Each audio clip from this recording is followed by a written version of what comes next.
Good day, everyone. Welcome back to the stream. How's everyone doing today? See, it sounds like Lemonosity's doing pretty well. Sounds like Lemonosity's doing pretty well.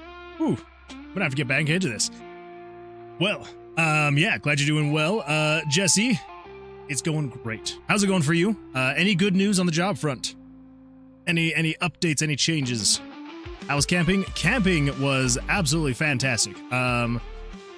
Yeah, very tired, very sore, but it was pretty great though. It was pretty great. Yeah, we were there Thursday, Friday, and then some of Saturday. We came back. One of my brothers had to be back for on Saturday evening to do some stuff, like end of summer celebration kind of stuff in the town he lives in, and yeah, so he was helping, I don't know, like at a rodeo or something, and had to be there for that. So we're like, all right, we'll do Thursday, Friday, and some of Saturday, and then we'll be back Saturday. But yeah, went up into the Uintas in Utah, and yeah, it was fun. Just did some dispersed camping, and yeah, we chilled, played some video games. It was very weird. We were like literally out in the middle of nowhere. Like I'm gonna have to pull this up just so I can show how out in the middle of nowhere we were.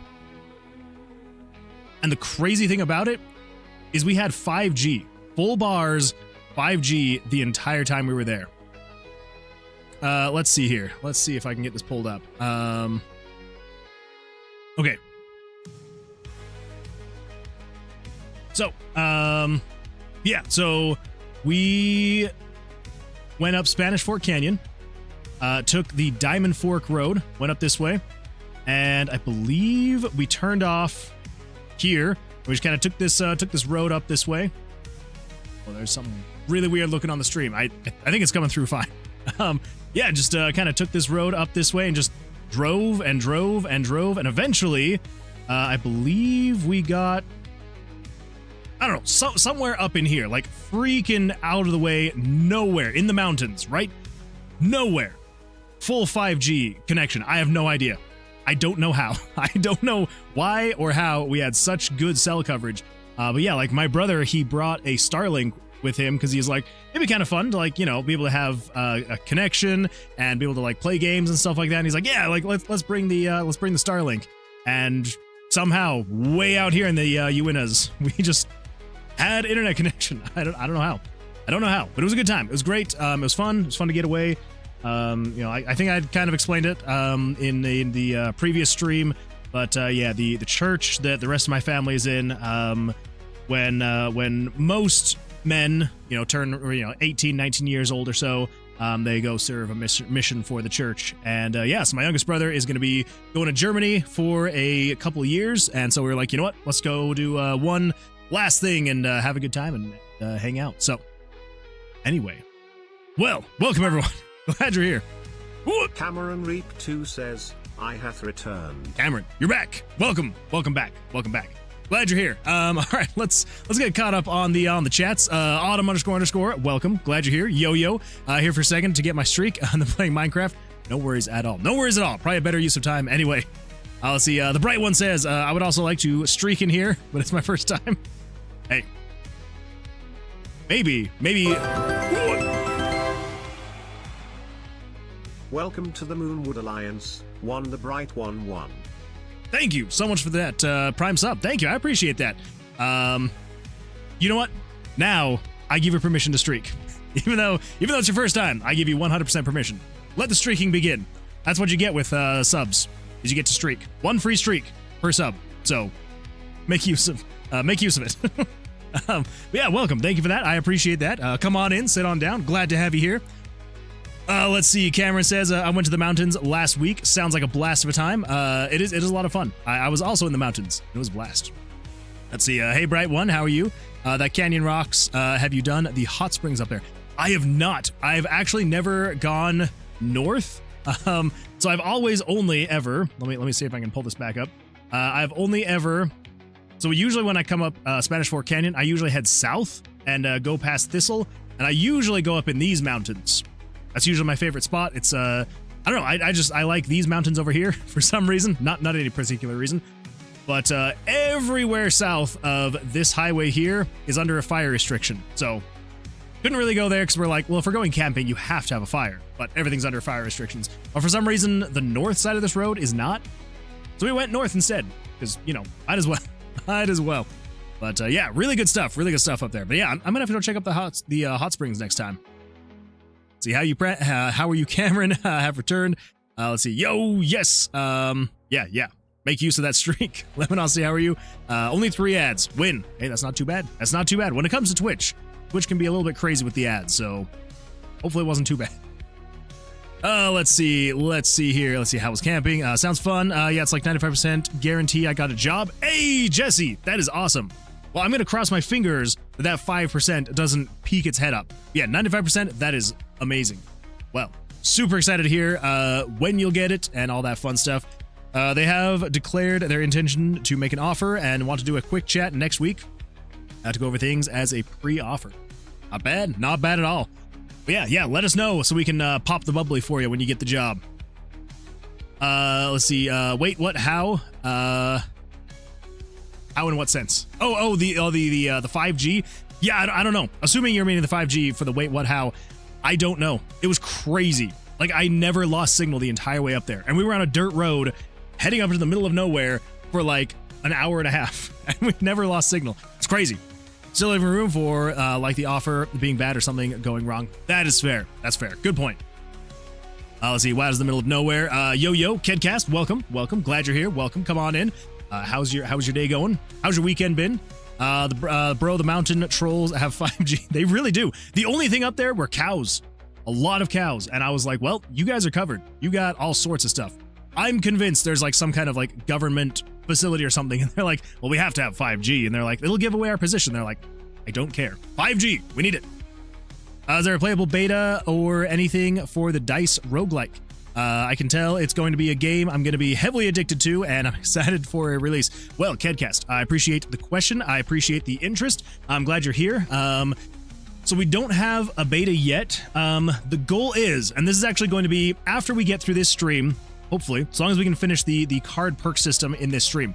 The goal and the plan is, during the month of August, to focus 100% of our time and attention to getting, 1, the Steam page up and working, 2, getting a playable, loopable demo said and done. Because, like, we are basically there. Like, it as much as it can be there, right? Okay, let's actually not start on the perk screen.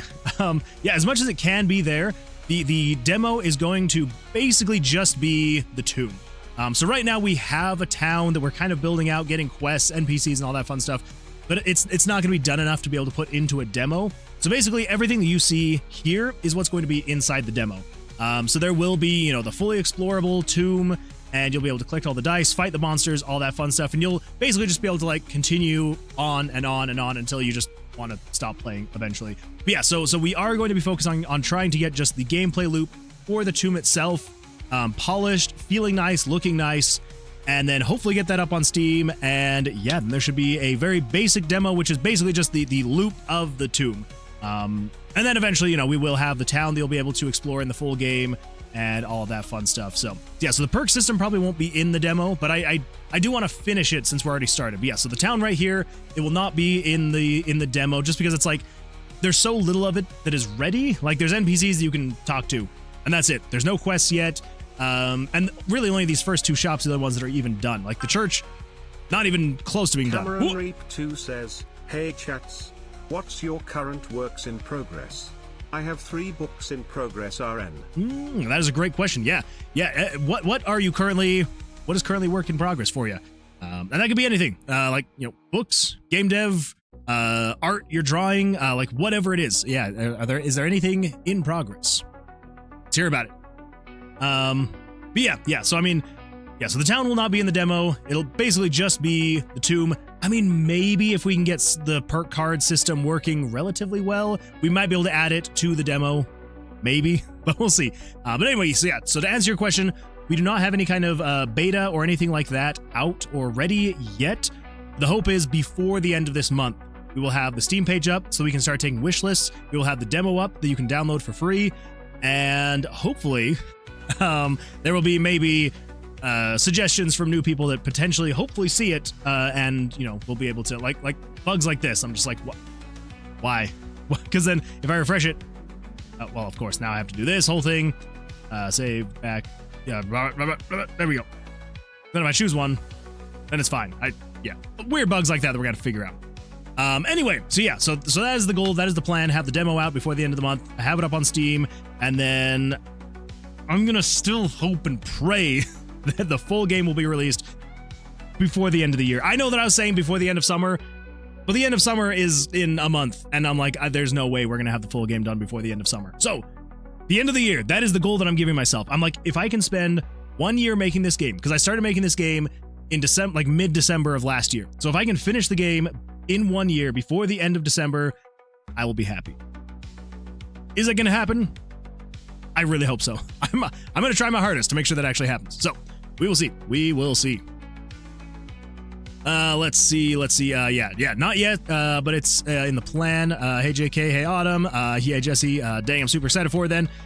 Let's see, not gonna lie, I'm just playing Undertale and wanted to see your stream while I played. Well, I appreciate that. Yeah, well, welcome. Oh, welcome. Glad you're here. I am so sorry that I'm tripping over my words. I don't know what it is. If I take like one stream day off, I get horrible at streaming, so I apologize for that. I apologize. We're gonna get better. I promise.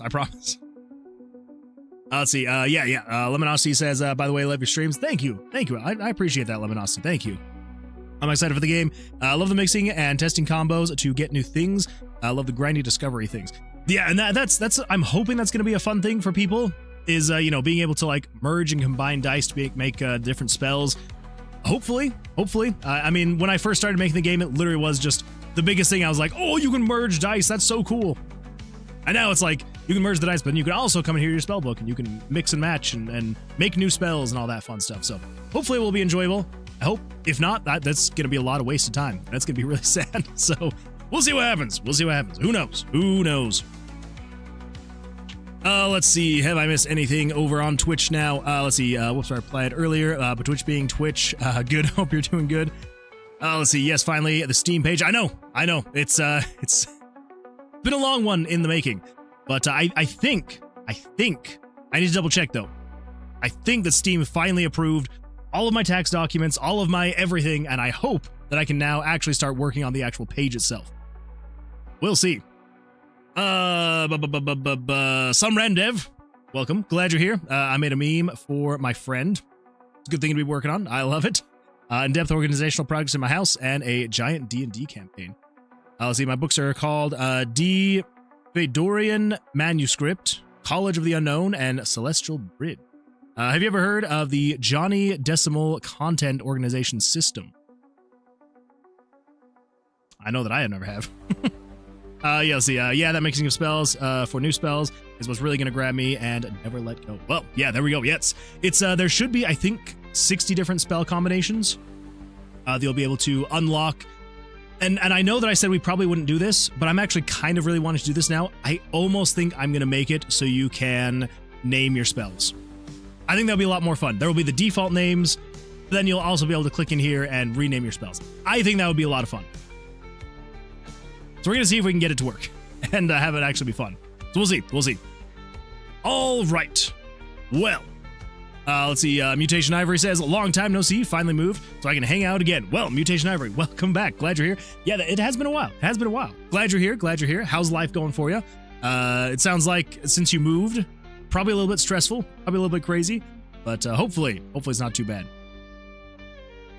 Seems structured enough. I'll have to look into it. Or I guess Cleric Like a Cat could look into it. I think that'd be really great, almost like setting up presets. Yeah, and that's kind of what I was thinking too. So basically the idea is in the spellbook here, just to kind of like, delve into it a little bit more. But yeah, so as you're learning the spells, we can actually, let's come in here. Let's do this. Let's change, let's see, variables. We're going to change backpack slot type 1. So that's 1, 1, 1. And then we'll set you the 5, 5, 5. So yeah, so basically the idea is, when we swap that out, so then it unlocks this second slot, right? So once you reach level 5 on the first slot, you unlock the next slot. And then once you reach a combined total of 10. So if I put this guy in here, still can't put a third dice in here. But once I reach a combined total of 10, is it 15? Was it 15? Was it 515? I thought it was 510.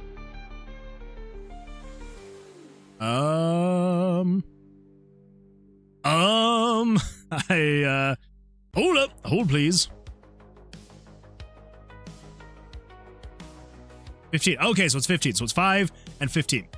Easy enough. Okay, yeah. So the idea is as you're mixing and matching and you're figuring out these spells and learning new ones, the idea is then over here, you'll be able to actually click on the spells. I haven't set it up yet, but you'll be able to click on the spells and it will like auto sort your dice to be able to apply that spell particular. We'll see if I actually do, but that's kind of the hope and the goal. So yeah, should be fun. Woo, coding. I know. It's so much fun. It's a blast. Absolute blast. Anyway, all right, cool. Well then, let us get in here and we're going to start working on the cards. I forgot for a second what exactly I was doing with the cards. I was like, where did we actually end? Like, because I was like, I thought we had gotten to the point where it was applying stats and everything was good to go. And then I opened up Photoshop and I saw this section down here and I was like, oh yeah, we were working on ways to make this look good. So basically the idea is we want to be able to have it, and if I remember right, and someone remind me if I'm not remembering right, it has been a while since last Tuesday, and my brain is all over the place. Someone remind me if I am incorrect here, but I believe what we decided on was as you hovered over the cards, this tooltip would then pop up, and it would show you what your current stat that is going to be increasing is, and what the current stat that is going to be decreasing is. I think that's what we eventually ended and decided on. So yeah, say for example, like if you were hovering over this card right here, Griffin's Potion of Power, it would then say, you know, HP, and it would say, you know, if your HP is 17, it would then say +5 or something like that. I think that's what we eventually wanted to do. And then, you know, same thing with, you know, it'd say like Pyro, and it would tell you what your current Pyro damage is. So we'd say if it was at 7, and then it would say -1. I think that's kind of what we were going to do. But now I don't remember if we were thinking about doing that, and then I was like, this doesn't feel quite right. I don't remember. I do not remember. But I think that feels okay. I think that should feel all right. Yeah. That should be all right. That should be all right. Let's see. Mutation Ivory says, oh, hella stressful, but the hard part is done. Well, good. I'm glad that stuff is done. Yeah. Moving is the absolute worst thing in the world. It is horrible. I do not want to move from our house right now for at least another like 7 years. I don't like it. I don't like it. I don't understand how some people can move like every year or multiple times a year.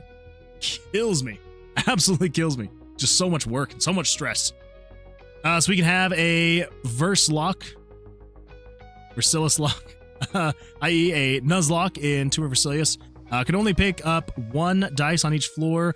Have to name all spells. Once you die, you must drop a dice in the first room. Wait. What do you mean, Cameron? Let's see. Can only pick up 1 dice on each floor. Have to name all spells. Once you die, you must drop a dice. First room. I might need a little bit more explanation. I'm not quite sure what you're meaning. Let's see. And Lemonosity says, cool graphics. Thank you. I appreciate that. Yeah, it's, I mean, I'm not great at, art, but I get the job done. It gets the job done, and it's fun. It's a good time. And, you know, I have some help with, some of the icons, too. And, yeah, it's a team effort. It's a group effort. See, Nuzlocke rules are a Pokemon challenge. Oh, I'd try to play Tomb that way. I may have to look into that. Are you familiar with Pokemon Nuzlockes? I am not. I'm gonna have to look into that because I have not a clue. Not a clue how to even anything of that. But yeah, I'll have to look into that and see. It could be a fun game mode because I do want to add it to a couple different game modes so that as you're playing, because like obviously I want to have like a hardcore mode, right? You die, you lose everything. Start a new character. I want to have like timed modes. I want to have some modes where it's like, you know, maybe there's no monsters, but it's all just traps, so you're playing a bunch of... Anyway, so I will have to look into Nuzlocke, though. It's essentially a hardcore mode Pokemon. Oh. Well. Yeah, I'm going to have to Nuzlocke Pokemon. I'll have to do some research into that and just see what that's all about and see how we can implement into Tower of Vercilias. Yeah, absolutely. Okay, so we're gonna have this little image pop up here. HP. So what elements are we going to need to adjust? So we need to have this part and this part be dynamic. So this needs to be a part of the HUD. This will probably just be... Oh, I'm trying to decide now. I feel it's going to be a lot more efficient to create this on a... What?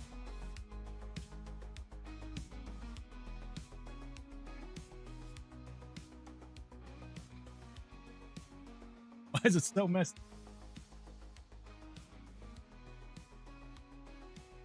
No idea what's going on with the green screen right there. Oh well. Oh well. You'll just have to live with it, I suppose. But why? Then one fateful night, Zelda said to me, she said, "Sweetie Pumpkin, do you wanna join the Columbia Record Club?" I said, "Whoa, hold on now, baby, I'm just not ready for that kind of a commitment." So we broke up and I never saw her again, but that's just the way things go in Albuquerque. Axel, I was not expecting an Albuquerque jump scare as I had my back turned. That was even more of a jump scare, even more. Well, welcome, Axel. Glad you're here. Thanks for the 5 bits. I appreciate that. Hopefully you've had a fantastic weekend. Been up to anything fun or exciting? Let's see. Kedcast says, to give a very basic description, you are limited to how many Pokemon you are allowed to catch, and if a Pokemon faints, it's dead forever and can no longer be used. Ooh. This sounds familiar. This sounds like something either Axel or maybe Loki was talking about like months ago. I don't remember if it was with Pokemon. Maybe it was. I don't know. I have a horrible memory, so it very well may not have been, and I'm just remembering Pokemon. That's the only way I can play Pokemon. It may have also actually even been you, Jesse, that was talking about how you were playing this mode, and I was so confused because I was like, I've never heard of this mode before. I have no idea what it is. It's a very popular challenge. It spreads even beyond Pokemon. No one expects the Albuquerque Inquisition. Anyway, I've been streaming Borderlands 3. I've seen that. My new song dropped. And I did talk about this. It's called a Nuzlocke. Okay, yeah. That's what I was thinking. I was thinking it maybe was you, Axel. Yeah, Nuzlocke. Well, yeah, I'm gonna have to look into how we could potentially get that to fit into Tower of Vercilias. I think it'd be a lot of fun. Let's take it over as a challenge on lots of a game. Lots of games. Well, yeah, definitely I'll have to look into it. Nuzlocke's are fun. It's a safe-made challenge.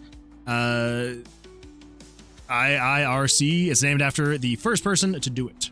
Okay. Fair. Where the Nuzlocke name came from. JK's got a great question. Okay, so... So we could show an image for this little box here. We could just do that. Could work. So many versions of Pokemon Nuzlocks. There's Nuzlocks of other games. It's a challenge that's very easy to port the rules over from over to other games for. True. Yeah. Maybe it was someone else I heard talking about doing it with Yu-Gi-Oh. I think someone was talking about maybe Yu-Gi-Oh.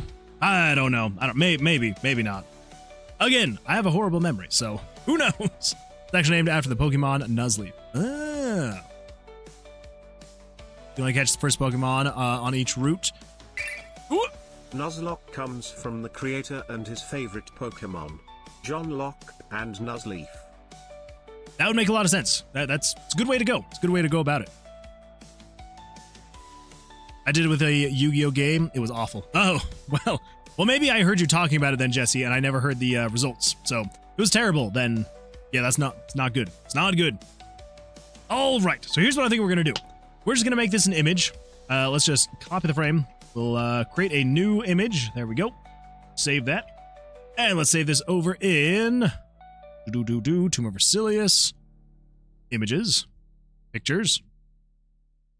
And just keep with the theme. Let's go with let's see, was it buff? What is this thing called? Perk? Perk? Yeah, perk. Okay, so perk card, perk screen. We're gonna do perk tooltip.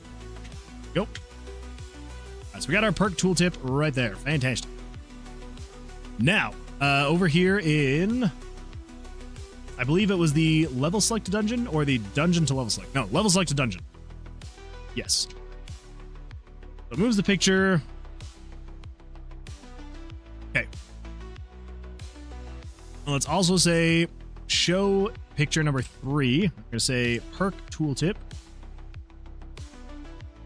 Show this centered, and we're going to show it at 640 by 642. Wow. 640. I kind of want to do 640 by 640. Like, I feel like I have to now. Like, I know here we're 24 pixels, but I know it's going to technically make it off, but I don't know why. I don't know why I'm this way. But I feel like I need to show it at 640 by 640 because it's fun. It's a good time. Might as well. Little Easter egg, I suppose. Okay. And then we want to do control switches. We're going to turn on. Let's see. What switch do we have available? We have any switches available. I mean, we do technically, because this is the end of the thing and we're moving to the next thing. But you know what? Just to be safe, we're just going to do 160. Here, we're going to say perk tool tip. Turn on perk tool tip. That way, when it turns on, it's going to then show the actual things on the screen. So, let's grab this. We're going to say show you. Then here, now we need the else. So in the else, we're going to then say erase picture number 3. Then we're going to turn off tooltip. Cool. Now, to actually show things in the tooltip, what do we need to do? Great question. Let's say, well, what are the things we need to show? We need to show the stat that it's affecting. Okay, so we're gonna need 4 lines. So we need a line. Yeah.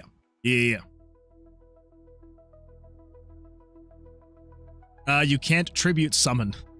Oh, I thought that line was my screen, but that's the game screen you were fighting with earlier. Thought my monitor was broke. No, definitely not broken. It just, there's like a weird shadow for some reason. I don't know what, I mean, as you can see, my green screen's not the best.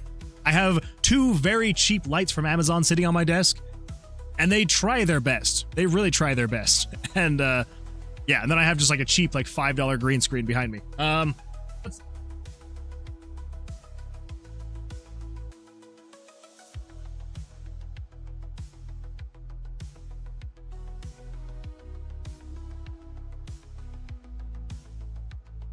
Better? That looks a little better. Good enough. All right. Hopefully that makes it look a little bit better. No more weird thing there. Awesome. But you can see the corner of my camera. Good times. Anyway. Ooh. Yeah, you fixed my monitor. That's what I'm here for. You just gotta call IT and I will fix it for you. I'll fix it. Do you allow chat suggestions? Absolutely. Basically, anything and everything is allowed. So, I mean, to a point. You know, don't go crazy. But yeah, no, absolutely. Yeah, chat suggestion away. Okay, so I think probably what's going to work best is we're going to have there be 2 player names. So we're going to have,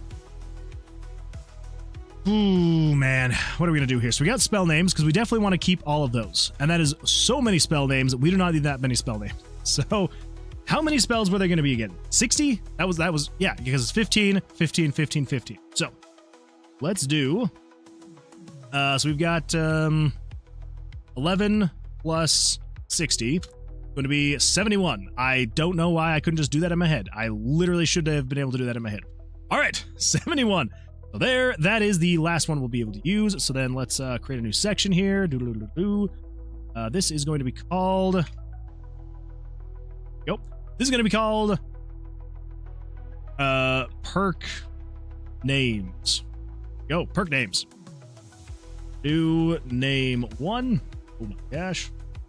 Name 1 and name 2. Cool. 75 and 76. Awesome. Now over here, when you hover over this, we want to say, turn on tooltip. Right before that, we're going to say, change name of 75. We're going to change this to be, I don't even remember what it was. What is card number 1? Oh boy. I can't do that. I can't do that. Okay. This needs to be dynamic. Yep. This needs to be dynamic. Okay.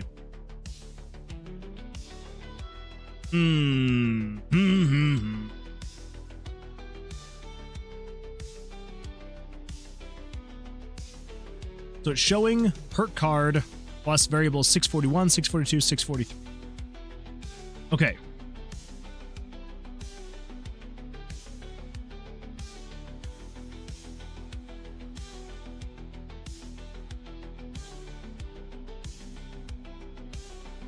Now we're going to say game variables.set value. So variable 643 plus variable 672 to 641.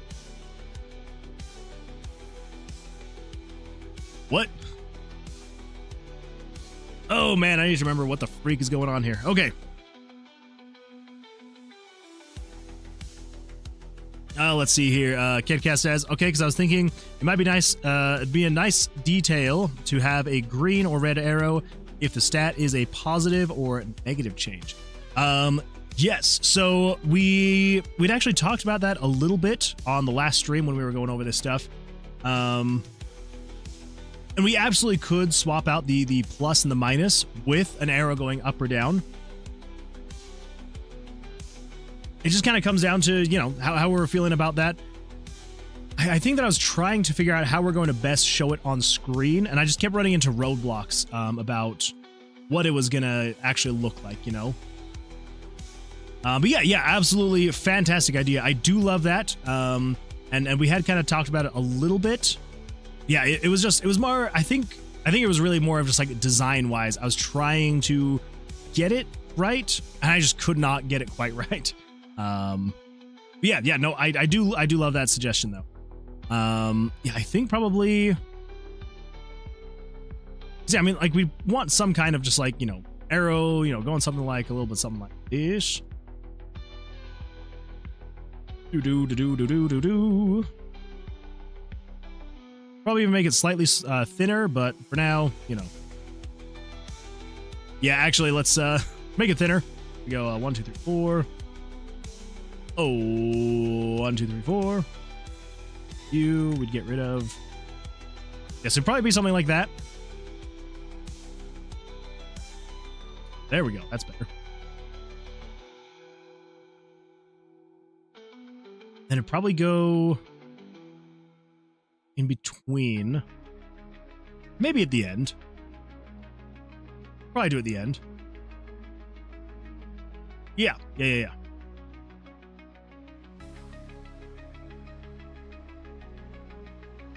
And basically we could just do something like this. Go over there. 4.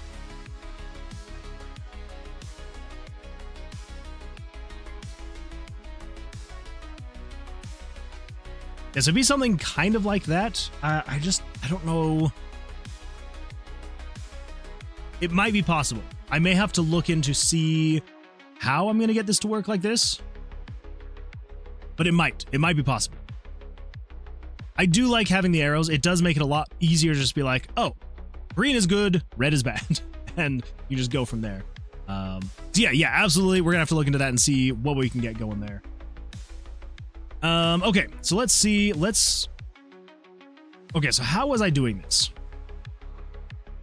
Basically, the idea is when it loads up the cards, so long as you're not going back to town, we're going to do amount of perks +1.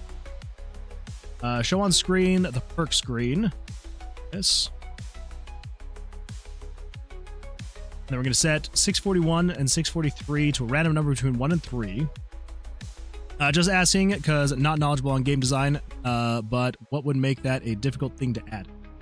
So it's not necessarily so the difficult part would be showing it in RPG Maker specifically. And that's because a lot of what I'm doing in this game, I'm not saying that it's not designed for it, because obviously it is. You can make it like this, but it is some very weird stuff that is happening here, you know? So, for example, let's actually, I just realized I broke that, so I need to fix that really quick. So we have 1, 2.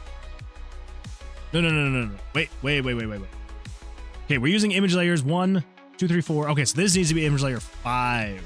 That is my bad. My bad.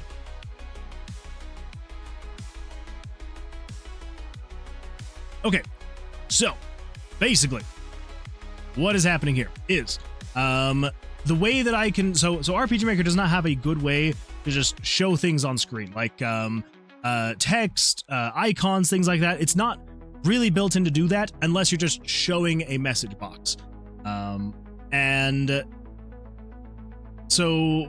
But when you're showing a message box on the screen, basically the entire game pauses until you close out that message box. So you can't just have text on the screen at all times. So the way that I'm having to do it is I'm utilizing a lot of pictures and things like that, but I'm also using a plugin called the Super Tools Engine by some random dev. Absolutely fantastic developer. Crazy the amount of things that he has done for the RPG Maker community. Absolutely love this stuff. But let me come over here. Let's switch this over, and we're going to get rid of the Tower of Vercilias test play window and that one. There we go. Hey, look at that. Some random dev in chat. Whoa, what? This is news to me. No, don't even some random dev. The amount of plugins you've created for the RPG Maker community, crazy stuff. Anyway, so basically the way that I'm showing a lot of the text on the screen, as you can see right now, all of this text on the screen is using this plugin. And it's great. Absolutely fantastic stuff. It makes it so I can actually show things on the screen and the player can still be doing stuff and interacting. Absolutely fantastic. Love it. But there are a few things that, specifically because this is an older version of the plugin, the newer one for RPG Maker MZ, leaps and bounds crazy better. Like, absolutely love it. The one thing though, and some random dev, I mean, maybe you'd be able to help out with this. Maybe, if there's an easy way to do it. I'm definitely not saying you have to like adjust the plugin at all. Something that I have never been able to get figured out, and I have, despite my best effort, I have tried to get more than one line of text showing per element. Because right now, so if I came in here and you can be like, create text. So let's actually hide everything that's not showing. So I can be like, create text. Great. Here's a text box. I can move it around the screen. Absolutely fantastic stuff. And I can be like, hello world, and it'll show hello world. Which is great, but there's no way for me to just like hit enter and have it create a new line. So the reason why it's a little bit difficult is because I then have to kind of, figure out how I'm going to be showing things like quests. Like say, for example, with here, you got quest 1, line 2, line 3, line 4, line 5. And these are all individual elements that then have to kind of like get updated individually. So there's kind of the first issue that I have with trying to show things on the screen. The second issue is the way that these elements work. And again, does /n not work? I don't think so. It's like, so help me. If it does, I'm going to be like, crap.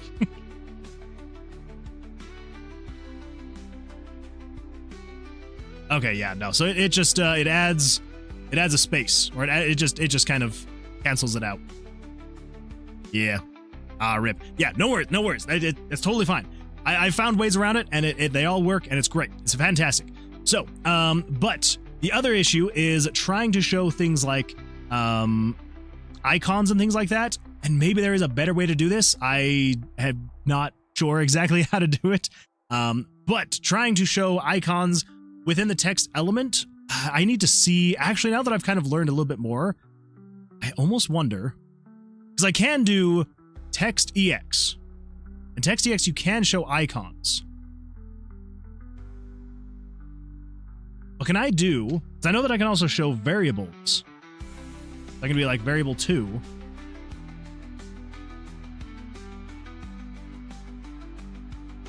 And I can show, okay, all right. Oh, that's right. That's the problem with text EX. I knew there was something that I was like, why don't I use this? This will work perfectly. That is because with text EX, which allows you to show things like icons, variables, and things like that super easily.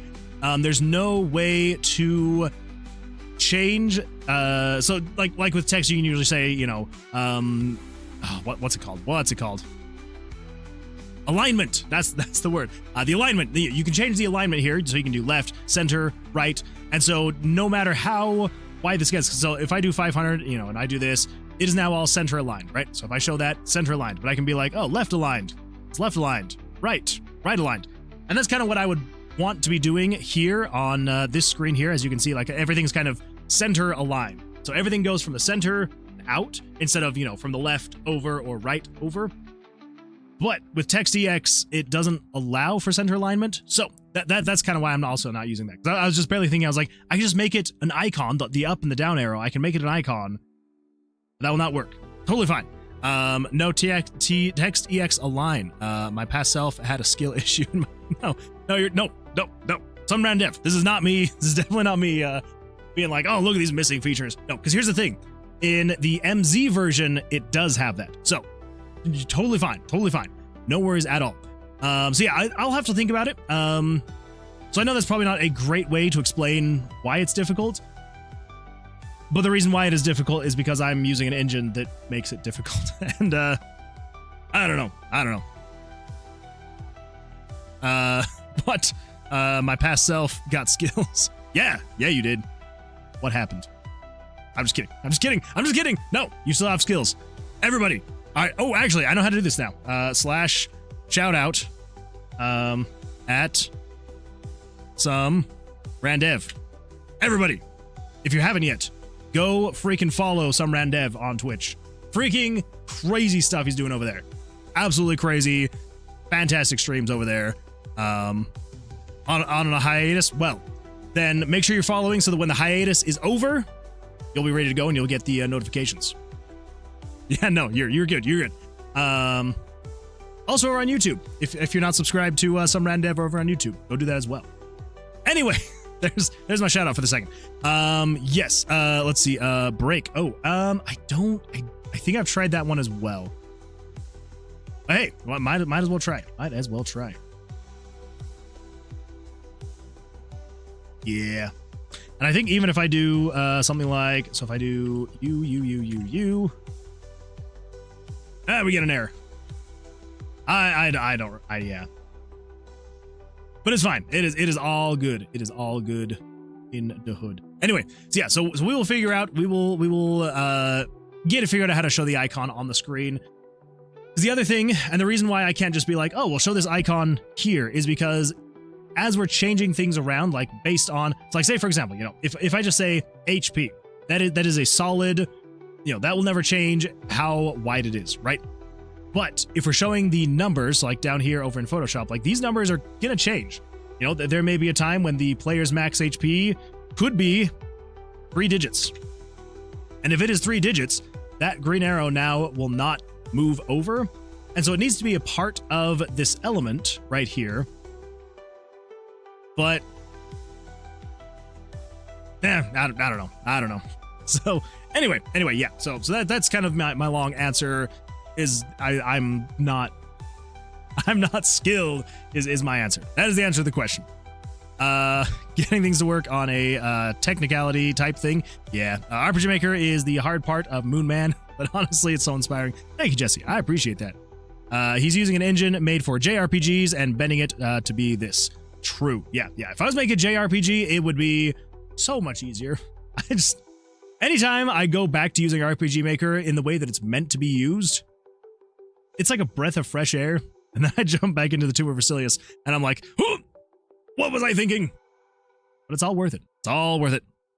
Modding the roommates, we. Ooh. Better not brick it. Don't brick it. And mutation ivory, too late. Good, good. I'm glad that you're following. Good. Anyway, yeah. Is Game Maker not even a considerable alternative?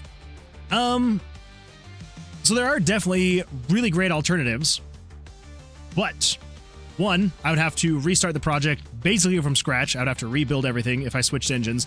And two, I don't really know other engines very well, unfortunately, so I'd have to then learn a whole new engine. So my goal and plan and hope is to, after Tower of Vercilias,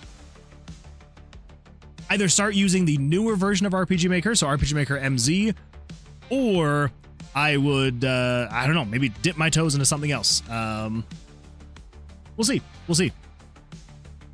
I'm a pirate. No, heard that.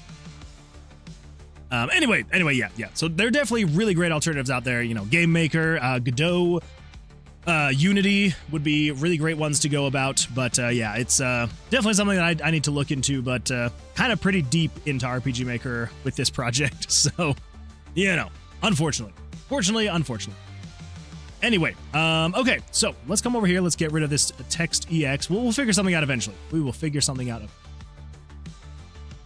Yeah, all right, so delete. Now, for the HP. So let us move this down here. And we're going to get rid of that. We're going to switch this down to 20. Go. And we'll just set the max width to be, I don't know, 100. 150. Here's one awkward thing. I need to have that just show. Yeah. Actually, I could probably just do this. Let's just do 1, 2, 3, 4, 5, 6, 7, 8. That should be fine.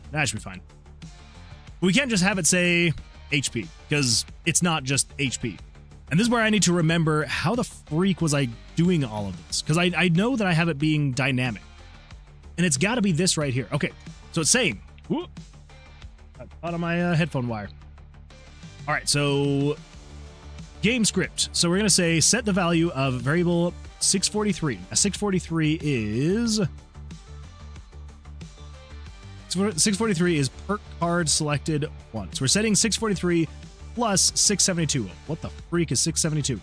672 is amount of perks. Okay, so that's how we're making that dynamic. So they basically saying set this variable plus this other variable, so 672. So it's going to say if you've already picked, so if you haven't picked any cards, it's going to do perk card 1. And if you have picked, if this is your second card, it's going to go to this one. It's your third card, is going to go to this one, so on and so forth. Okay, that makes sense. That makes totally sense. Totally makes total sense. We're going to say set it to 641. What is 641? 641 is perk card selection 1. Okay. So what is setting variable 641? That is the next question. 641, I believe, is being set over in here. So it, okay, so it's setting these variables to be equal between 1 and 3. Cool. I'm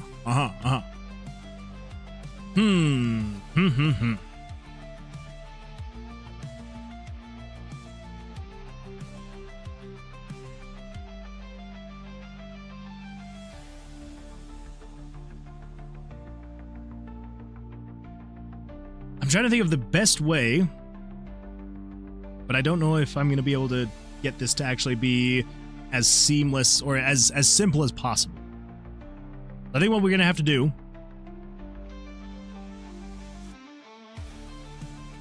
this is going to be a lot depending on how many perk cards we have. So basically what we're going to have to do is we're going to say conditional branch if the variable 641, this is card 1, so if 641 is equal to 1.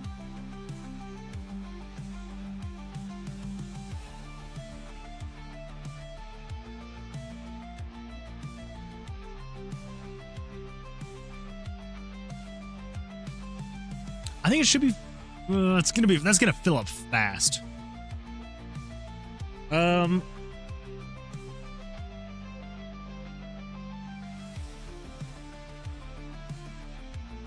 that will be a bridge that we cross when we get there. For now, let's just get this in place and working. So we'll get there. We'll get there. JK says definitely change at least to MZ. Oh yeah, 100% MZ will at least be where I switch to, if not somewhere else. But yeah, it most likely will be MZ for my next project. We'll see. We'll see though. Changing engines or doing a major upgrade mage project is a bad idea unless you have no other choice.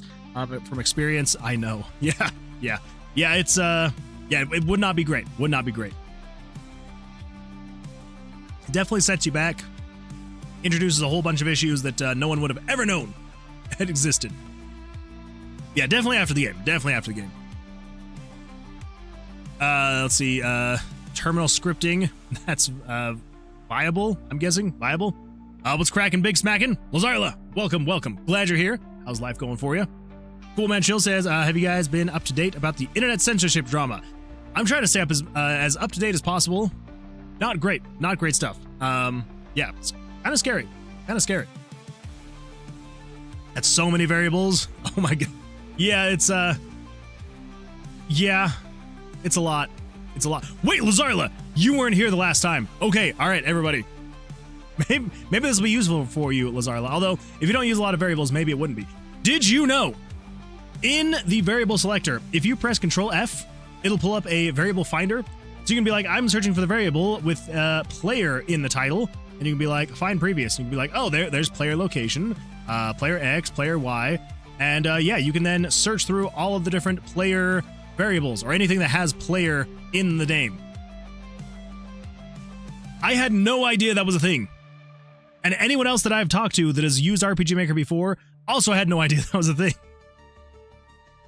It blew my mind. It hurt my brain a little bit. It was crazy stuff. So anyway, if you use RPG Maker, you can just press Control F and you can find things. Anyway, I feel like most people wouldn't just think to do that. I have received a few people commenting and being like, well, yeah. And it's like, well, it's not obvious though. Like no one would think, oh, let's find. Wait a minute. Selects the next item, selects the previous item. What the? Those are some cool hotkeys. I don't know if I'm ever going to use them, but I guess that's kind of fun. You can literally just press up and down though. So why even have F5? Okay, what? Why would they have a tooltip about that saying, oh, all right, come on, RPG Maker. Why would they have a tooltip being like, oh, press F5 to select the next item and press F4 to select the previous item when you can literally just press up and down like that? I feel like that's what people would do instead of pressing F4 and F5. But they don't have a tooltip to be like, hey, press Control F and you can search your variables. Anyway, rant over. Oh, I didn't know there was a shortcut. Yeah, that's right. Wait. Now, what do you mean shortcut? What do you mean shortcut?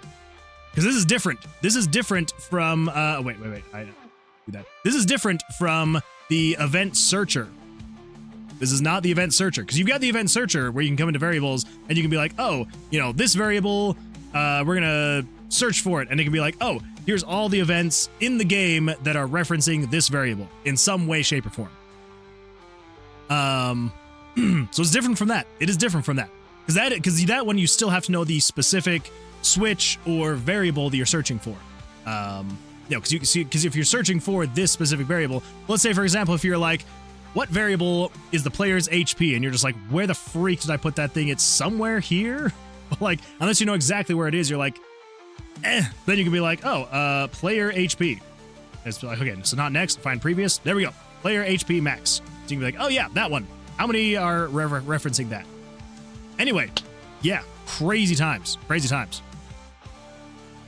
Yeah, so there's that. Also, more fun things to do. If you're just here on the screen, on the event layer, I guess that would be what it's called. What is it? Map layer and event layer? Yeah.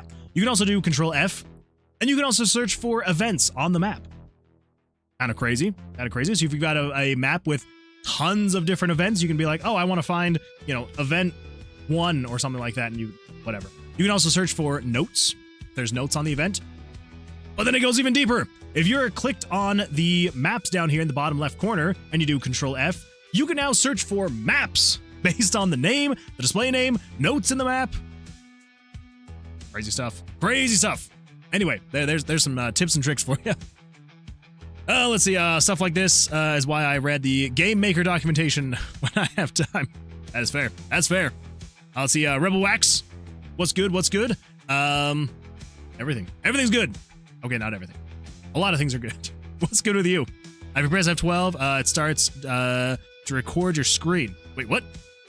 Never mind, I lied. It does not start recording. I was gonna say, if you're launching from Steam, it probably saves a screenshot. Nope, doesn't save a screenshot. Yeah. I guess if that's your hotkey in Steam to show us, do a screenshot. Let's see. Kedcast says, that can of worms, that crazy can of worms. MV, it's on a really old framework. That is true. MV is definitely it's showing its signs of age. That is true. That is very true. Kind of sucks having to do things with only 32 in a 32-bit program. Do you only have 2 gig of RAM? Kind of sucks, but we're good. Excuse me. Never mind, I lied. Let's see. Ambassador Tony. I am so sorry that I just saw your message now. How are things? Have a good stream, King. Well, glad that you were here. I'm glad that you were here. So thank you. I appreciate that. Gonna have an absolutely fantastic stream. Glad you could be here for however long you were here. Lazarla says, I thought of you recently. What happened? Did you see a weird person? You were like, hey, that reminds me of Moon Man. Probably what happened. Let's see. JK says, also, there is Unite, but I've never used it. I don't think I ever will. Maybe. I might have to give it its own fair shake, but I'm not a fan. I had a horrible first experience, and I don't know if I will ever be tempted to go back to Unite. Who knows? Who knows? I may give it a try one of these days. One of these days. Maybe. Jesse says, I've been up to date on the censorship drama, because I do both SFW and NSFW dev. Fair. Let's see. Some random dev says, Unite is the best RPG Maker released in 2023. I mean, you're not wrong. It is the best one that was released in 2023. Compared to every other RPG Maker that was released that year, it was the best one. And compared to all other RPG Makers ever existed, ever released, it exists. It exists. It might be worth it if someone was familiar with Unity. Yeah, and I'm sure there's already tutorials out there, I would hope, by now. And I may need to actually look into some of those tutorials and just kind of see if I can get my feet wet and see if it's actually worth learning more in depth. I'm thinking about making a card game, physical prototype, then video game, and could use some help balancing. Oh, well, I don't know how good I'd be at balancing, but I think that sounds like a lot of fun. And I mean, if you would like some help, I would be down to help. Sure is an RPG Maker. It sure is. It sure is. r/ technically the truth. Technically is. Okay. All right. Here we go. So. Like I was saying, we're gonna get this. We're gonna have this be very basic for now. Very basic for now. We will have to fix this eventually, but for now, we're gonna keep it like this. So, the idea is we're gonna set the name for 1 to HP. We even change it to something like what's gonna fit well? To get HP, we could be like maybe max HP. Max HP. Yes, let's do that. So max HP, there we go. And then we will also say, we're going to have to do this as a...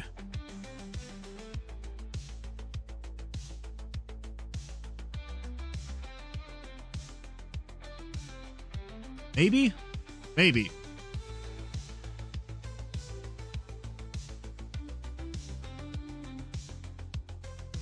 trying to think of the best way we're going to do this.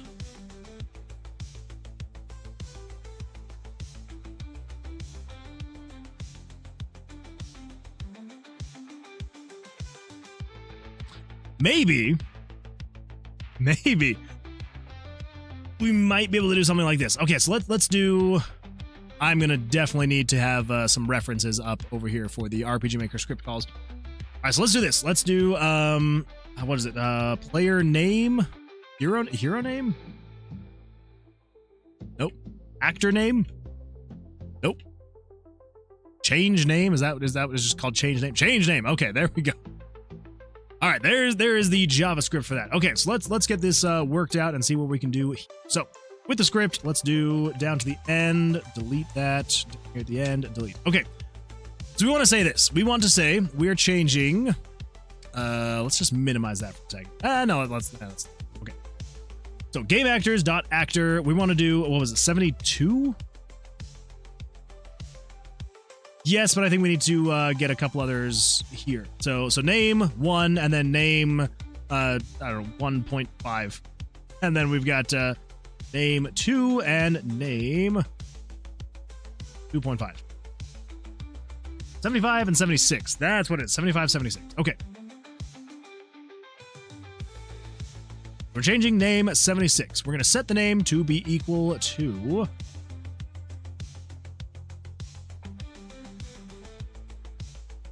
so we need it to be, let's come over here. So we need to show the current HP. We're going to say do game variables dot value. And what variable is it that the player's HP is? Player's max HP is 51. So we're going to say show variable 51. And then we'll do we need to do plus. We need to have at least a space and then a plus. So this is eventually where we may be able to put the icon, but for now, we'll have to figure it out. Okay, so we do in quotations space plus. I guess we can even do 2 spaces to give it just a little bit more of a divide. And then we do plus game. Oh my gosh, game variables dot value. Not value, value. Nope, I can freaking type. I don't know what it is about this keyboard. I am horrible at typing on this thing. Okay, so game variables dot value, and now what variable is it that we need to figure out?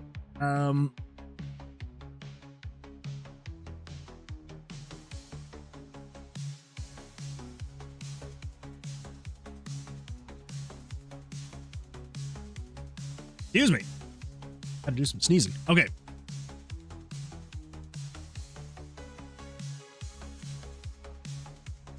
The perks say you got player vitality, dexterity, wisdom, luck. Okay. I think these are just solid values.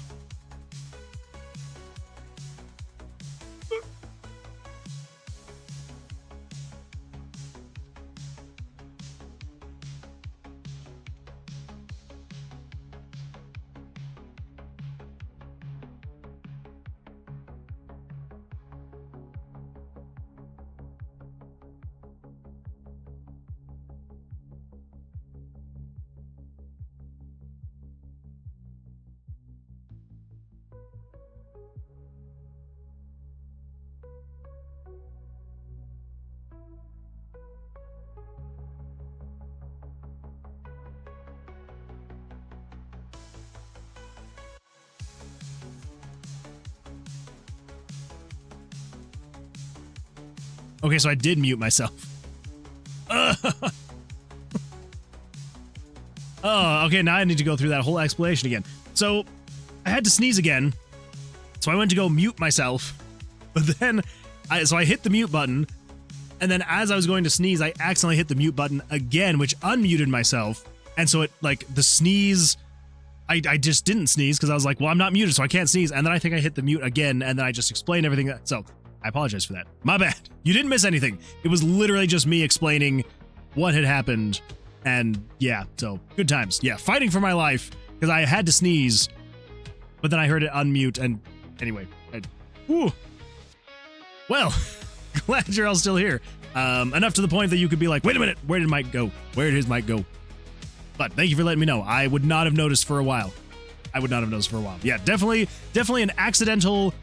It was a purposeful mute turned accidental unmute turned accidental mute.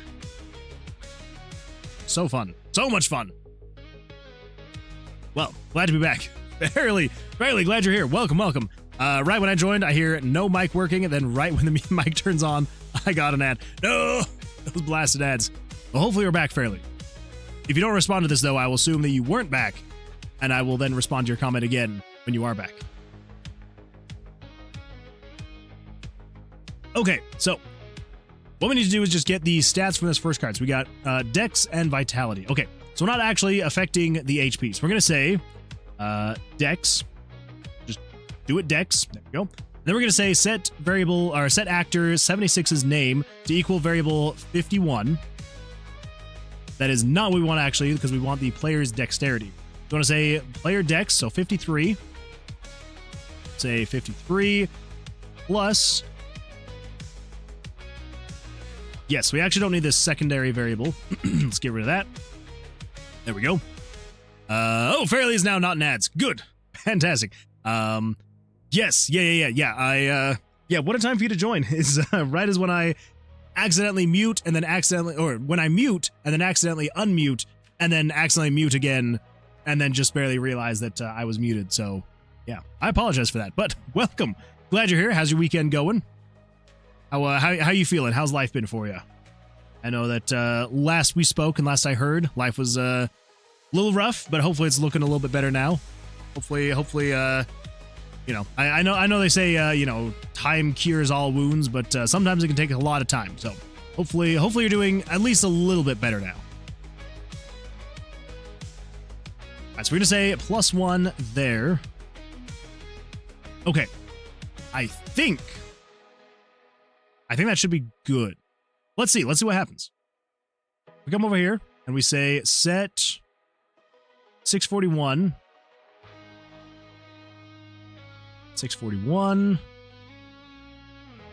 to equal just 1.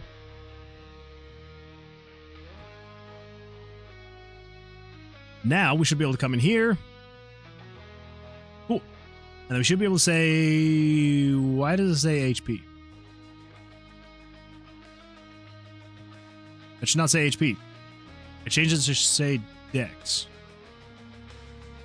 75 equals Dex. And 76...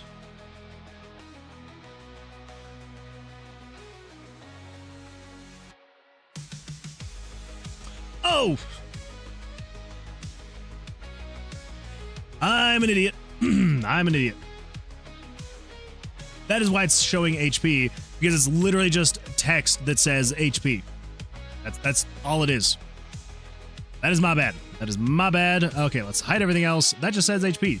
Let's switch that to show game actor 75. There we go. Dex. Perfect. So when you hover over that, it'll change the name. Awesome.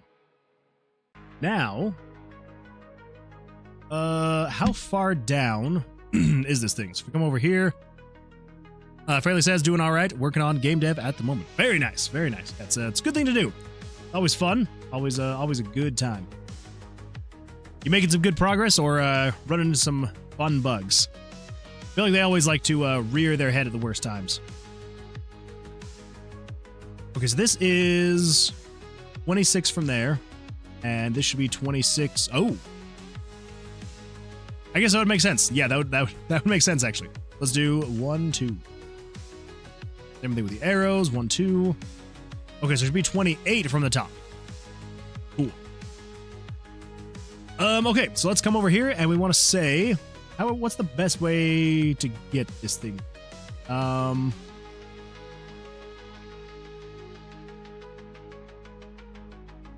Let's just do this. In the event, do not turn off. Don't do either of those things. There we go. Okay. Here. What? Welcome to the Moonwood Alliance, Dazu. Dazu, thank you. Thank you so much for that Prime sub. I appreciate that. Thank you. Thank you. That is extremely generous of you. I appreciate that. Well, thank you. Thank you. Hopefully you're having an absolutely fantastic day. Weekend, hopefully as well. Hopefully it's been a good weekend for you. Yeah, thank you. I appreciate that. Thank you. Man, two Prime subs in one night is crazy. Thank you. That is incredible. Thank you for joining the, I don't remember what the text-to-speech says. The Moonwood Army? Is that what it says? I think. That's embarrassing that I don't remember what I had the text-to-speech was. Anyway, thank you. I appreciate that. Front to front, back to back. I was first to prime the crack.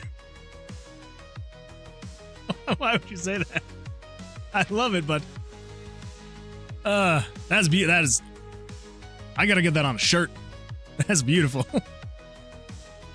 Oh man, yes, love it. No, there doesn't need to be a reason. No reason needed. That is just beautiful. I love it. Let's see. Over on YouTube, Azik of Wit says the perspective you use is exactly what I've been trying for. Did you do it with code/eventing? I found a free plugin that most point to a paid one. Is it a lot of code to learn? Sorry for a random question. Trying to make a dungeon RPG like old wizardry, etc. Well, first of all, welcome. Glad you're here. Let's see if I can break this down. The perspective you use is exactly what I have been trying for. Do you do it for with coding it /eventing? So I believe probably what you are referring to is like the actual perspective of the tomb, right? So if we come in here, like this perspective here, is that kind of what you're meaning? If it is, so there are a handful of events or of plugins, plugins that I'm using to get the bulk of the game working. But yeah, as far as when it comes to like the perspective of the game, the look of it and all that fun stuff, it's a lot of just using images and things like that with RPG Maker. So if we come over here and I pull up, so all of these images, and I need to clear this up a little bit, but so these are so far all the images that make up the game as of right now. There are a lot of them. And so yeah, so basically for the rooms, what I'm doing is I just have a whole bunch of different rooms that it cycles through depending on what the adjoining room is. So if you're in a room where you can't go forward, you can't go left, you can't go back, but you can only go to the right, then it'll show a door to the right. And you can get into all the different and so there's 15 different room variations because there's 4 different directions you can go, and it's gonna have all those variations. And so yeah, so with RPG Maker, I just kept it super simple. I know it looks like it might be a little bit crazy, but yeah, it is quite literally just as you're moving around the tomb, it is just changing the images. So if I go up, it'll then change the image because I can go in all 4 directions over here on the map. As you can see, actually, let me full screen that so it makes it a little bit easier to see. But yeah, so as you can see, I can go in all 4 directions, but if I come up here and I can't go to the left, so there is no door over here, it's just got forward, right, and backwards. So yes, it was just a bunch of brute forcing is really the best way to describe it. But yeah, so it's just a lot of, I guess you could say just trickery. It's just a bunch of trickery to make it look like you've got a certain perspective that's going on. But yeah, it was just very basic, simple pixel art made in Photoshop, and just a lot of time to get it to look right, to feel right. And this has gone through many iterations. I mean, just the most immediate ones that I could pull up really quickly. If I just look for Tav, actually, I don't think it was called that yet. Tomb. Yeah, so this right here was the first iteration of the game. Yeah, this is what it was going to look like. I know it looks very similar, but like, lots of changes. And then if I come over here, we can pull up Tomb again. Actually, no, I stand corrected. This was the first iteration. This was what Tower of Vercilias was way back in the day. And then tried to expand it just a little bit more, change a little bit, make it feel a little bit more polished. And then what we got right now is the current look. But yeah, the wizardry look, the original Rogue is also kind of like the inspiration that I am also taking with the artwork, with the color palettes, the simplistic gameplay. Yeah, definitely going for that very like dark computer RPG, from like the late 80s, early 90s kind of vibe is yeah, definitely what I'm going for. But yeah, so I appreciate that. Let's see. Yeah, trying to make a dungeon RPG like old wizardry, etc. That is. Sorry about the wording. The first-person view, moving through the rooms. Yeah, no, you're totally fine. No worries at all. But yeah. So it's just a whole bunch of images that just get shown at different times, just based on different criteria. And yeah, so it's a lot of images that go into the game, because I mean, it's basically everything is just pictures. Because you know, if I come in here, like, so usually with RPG Maker you would have tile sets. I have Dungeon B, which Dungeon B doesn't even do anything at this point. Like, so there's no tile sets, no anything like that. Just a bunch of there's some parallaxing going on, and then just a bunch of images being shown on top of each other to get that look and that feel. So yeah, good times indeed. This says there are a lot of different ways to go to show rooms like that, and none of them are super hard to learn. Fair, yeah, it really is just going through that iteration until you get that right feel. There's a reason that I went through so many iterations of Tomb of Vercilias. You know, there's a reason why when I started making the first iteration right here, I made it. I kind of, you know, this honestly never made it into the engine. Like, I don't think I ever put this into RPG Maker. This was literally just something I made in Photoshop, and I was like, all right, this is looking pretty good. But I was like, it's not quite right. I want to make sure that it's right before I actually start programming the game. So yeah, so iterating is probably going to be your best friend. Yeah, and you want to iterate until you feel like this is something that I know that I could create. This is something that I know that I want to continue and see all the way through to the end. There's no worse feeling in the world when you start working on a project. It's super exciting, and then you get some of the way into it, and you're like, this isn't as great as I was hoping or as I was thinking, and then you drop it because you're like, eh. So anyway, so yeah, so make sure that you iterate, make sure you've got some good documentation in there ready, you know, some ideas jotted down, and yeah, I believe in you. I know that you can do it. You absolutely can, and hopefully this will be inspiring for you to kind of, you know, get you on the right road. Yeah, making your game that you want to make. Some of the old wizardry games take a similar approach, but broke the walls into like 9 parts instead of different images per room layout. That is true, and I probably could have / should have done that. My thing was just trying to save on the amount of images being shown on the screen at any given time. So probably not a great way to go about it, but oh well, it's the way that I did it. Moonman's arch nemesis, Darp Votto. It's true. Don't bring him up. Do not say his name. Let's see. Isaac says, "Wow, thank you, awesome. I'll have to try and find more information on doing it. I feel lost trying to get started, but I think it would be so cool. Streams always inspiring." Well, I appreciate that. Thank you. Well, maybe, hopefully, you can find some good inspiration here. If not, that's totally fine. But yeah, definitely try to inspire here, and hopefully it's working. I hope. Fingers crossed. But I believe in you. You can do it. Let's see. Dazu says, let's see. I'm JK. Oh, hi, JK. Welcome over to Twitch. I forgot I had a free sub in here. Well, I appreciate you spending your free sub over here on Twitch. So thank you. And Riggy2K3, howdy, welcome. Glad you're here. How's your weekend been? How's life going for you? And since Riggy is here, everybody, I'm going to give another shout out. If you haven't subscribed to Riggy over on YouTube, make sure to go subscribe. Let me actually pull up really quick. I think we had chatted about this a couple streams ago, because I can't remember why you came up, Riggy, but you did. And yeah, definitely an absolutely fantastic channel. That is not what I wanted. There we go. Yes, fantastic channel, fantastic guy. 100% go recommend subscribing. Make sure you're on there with Riggy. And yeah, great stuff. Also, Deluge. Looks absolutely fantastic. Highly recommend following. Thank you, man. Life is going. Good. I'm glad. Life is going for you. Yeah, it's sometimes that's all you can ask for, is just the life keeps going. And hopefully it does. Yeah, as long as it's moving forward, whether good or bad, just means you'll be out of it eventually. Especially if it's bad. Anyway, okay, so what were we doing? Let's come back over here. Let's pull this up really quick. That's right. I don't know how I forgot that I was working on that. Cheers to that. Yeah, it's hey, and sometimes you got to take the good with the bad, though. It makes things more exciting, right? At least what I've been told. It helps you recognize the good. That's the way to look at it.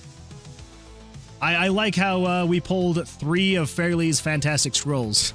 Fairly, you're on fire tonight with the random gen. Anyway, so Yes, we got name. Oh my gosh! All right, that is a lot of clutter. Every time I open that up and I see how many elements there are on the screen, I'm just like, ugh. It's a lot. So many. Okay, here we go. So we got name 1. So we've got Dex. So all of that is good to go. Now we need to... Oh, that's what I was doing. That is right. Okay.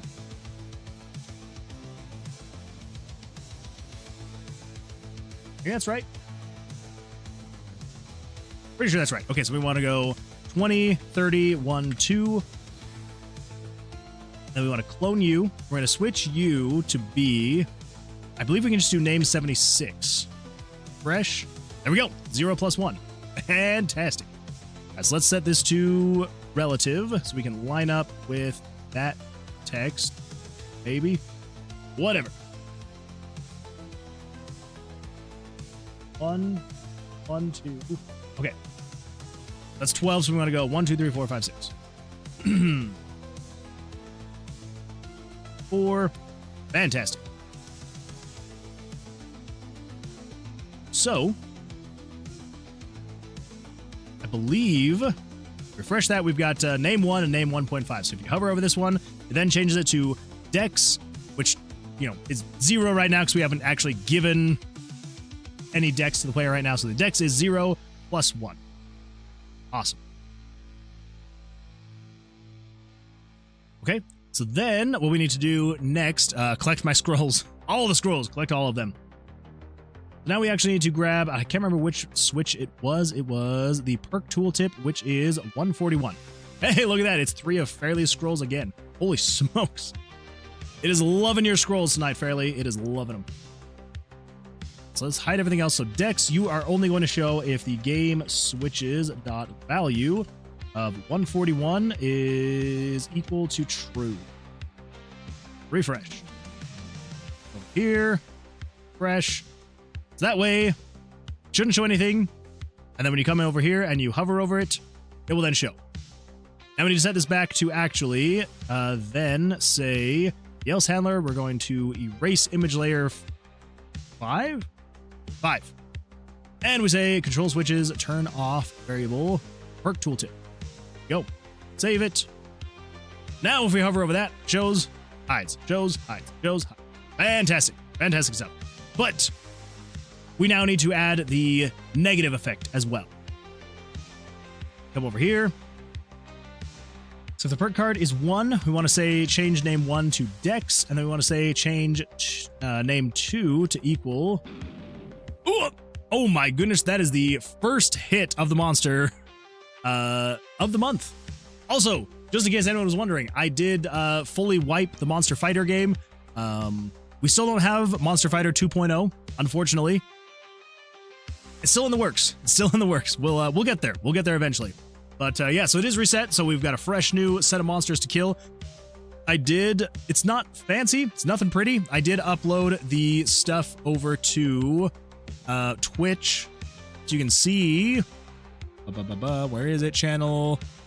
Go. Let's go over to the About section. Gosh, there we go. Sometimes I absolutely hate how Twitch works. The worst thing in the world. The absolute worst thing. Anyway, yeah, so now if we come down here, you've got the Monster Fighter stats for July. So we reached hero level 27. We have slain 130 monsters, and I wasn't actually keeping track of how many biomes we had cleared, so it's just a dash.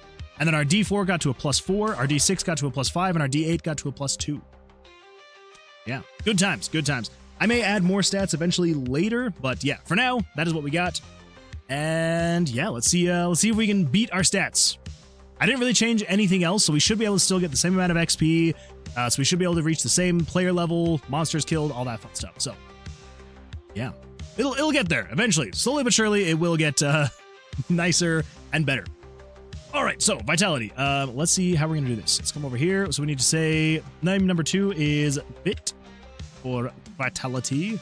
Then we're gonna change hero name 76. So that'd be 77, 78.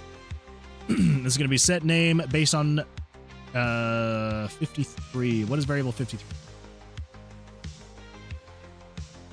53 is the dex, right?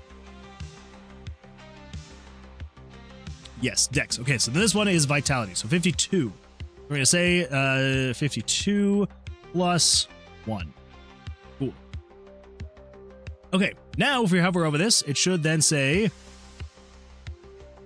Oh, that's why. That's why. I'm like, why isn't it showing? Because we need to come in here and we need to actually, well, we need to have them show. So first things first, let's actually make it so they do not hide. I need to do that again.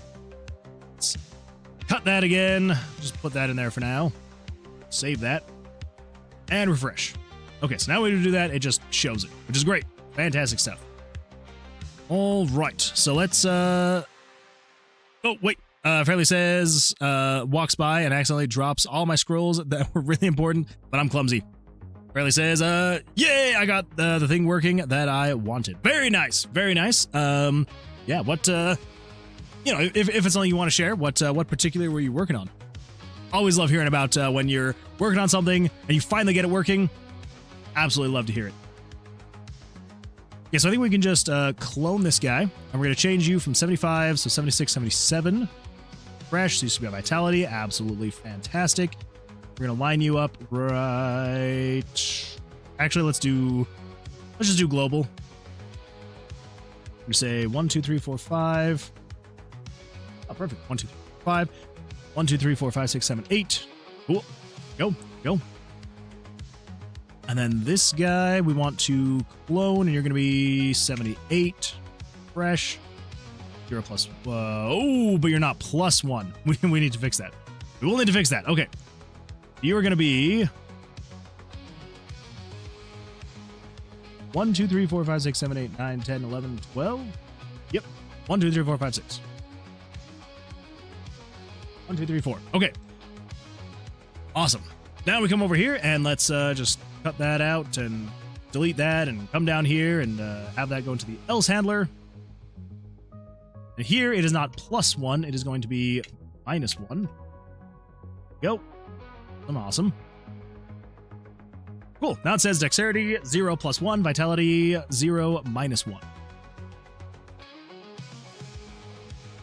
Does it for all the cards right now, but we'll get that fixed. We'll get that fixed eventually. I'm working on the upgrade system for Jellyfields. It's an in-game PC, and I just got the functionality for holding down to upgrade a particular skill. I don't have the skill actually improving yet, but still, that is absolutely fantastic stuff. I love it. I love it. And some random dev says, OMG, I just got my thing working too. Well, there we go. It's just a good time all around, because I guess technically we could also say we just got this working as well. You can now hover over the cards and it'll show you for card number, or for the perk card number 1, exactly what it is, but then we need to update it so that it's actually showing. I think I'm just saying this because I want to be a part of the cool kids club where, you know, I can actually say that my thing is working. It kind of is. It kind of is. Okay, so, oh man. Also, Jesse, I see you, and you still can't pet them. You still can't pet them. One of these days, I will make that change. One of these days. Okay. How are we gonna do this?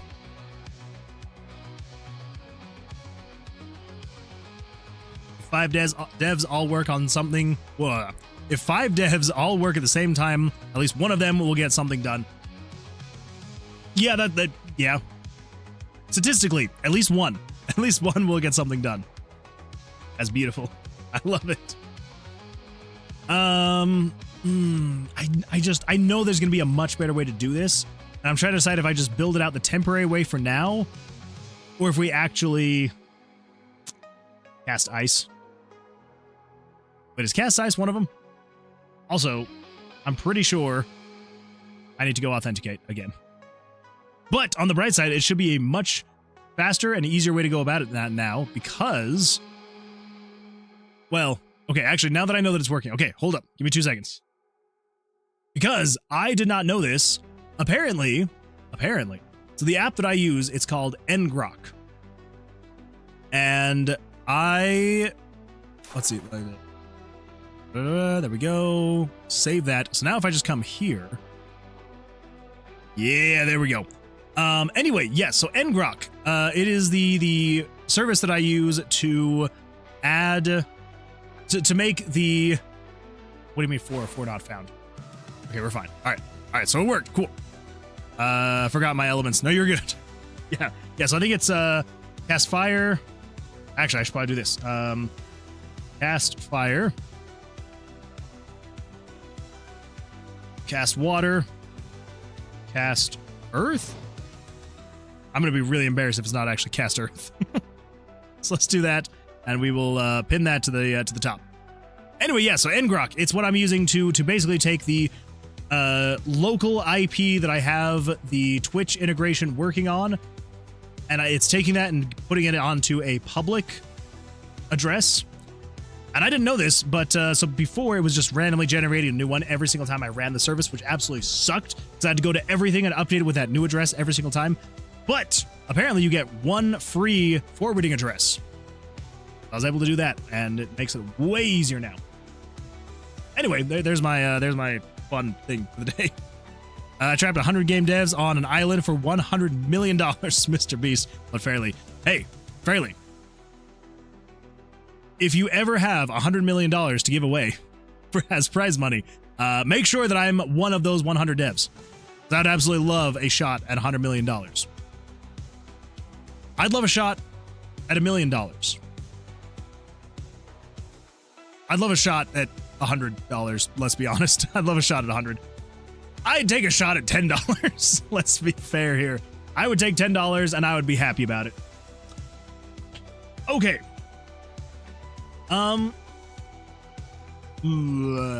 Yeah, we're gonna have to figure something else. We're gonna figure it out. $1, I'll do anything. Some Ren Dev, I don't know if you want to go that far.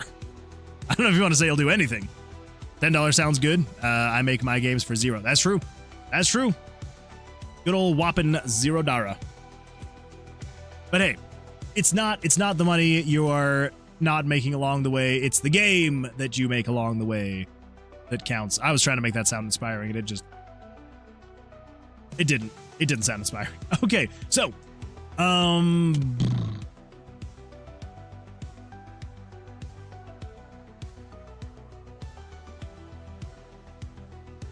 okay, actually. Dazu just redeemed stretch. All right, here we go. Everybody good? Ready for a good stretch? Actually, this is the first stretch of the stream. Not bad at all. Oh, it's gonna feel so good. Here we go. And the other way. Oh, and backwards.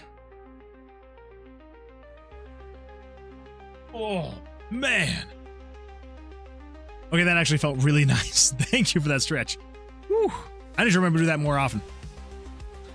It's about the $10 jelly fields. We'll make it. Wait. It's about the $10 jelly fields we'll make when I publish it. That's true. That's true. Yeah, my hope is I'm like, if I can sell at least 2 copies, I'll be happy. First stretch ever redeemed. Feels good, man. Very, very nice. Yeah, it's a beautiful thing. It's a beautiful thing. I need to do it more often, even when people don't suggest it, because just when you're sitting for way too long, it gets ridiculous. Also, enjoy the minimal facial hair that I have, because I'm pretty sure that I'm just gonna shave it all off tomorrow. It is getting so itchy, and I just have to keep scratching my face. It is horrible. I don't know how people do facial hair. I love the look of it, but I hate the feel of it. It is so horrible. Horrible stuff. Let's see. Hey Moon, Jellyfields had a successful Kickstarter, so if I can do it, you can be successful too. I appreciate that, Fairly. I would be lying if I didn't say I've thought about doing some kind of like Kickstarter. Oh, ads. Never mind. I'll continue on this when you get back. It stops getting itchy eventually. I don't know, SRD. I don't know. I told myself, okay, this was actually a coworker thing, but we challenged ourselves to not shave for the month of July at all. No shaving. Except for touching it up on like the neck and stuff like that. And I thought for sure after a month it would start to get better. And it just has not. It has not. So, but I salute anyone who can have facial hair and not just go absolutely crazy, because I go absolutely crazy. So I am now just Well, no. Well, balls. What we could do is we could have one more event that's doing all this. Because basically, here's what we're going to have to do. So this is just for card number 1. We then need to duplicate this for card number 2 and card number 3. And so on until for the amount of perk cards we have. So if we have like 100 perk cards, we would have to do this 100 times. Just in here. We would then have to duplicate that here and here. Which is not efficient, not ideal, not great. Which is why I was wanting to do more dynamic stuff, like, you know, how this is right here, where that's just dynamic the whole way around. I don't know if I'll be able to, but I think what we can do is, if we cut this,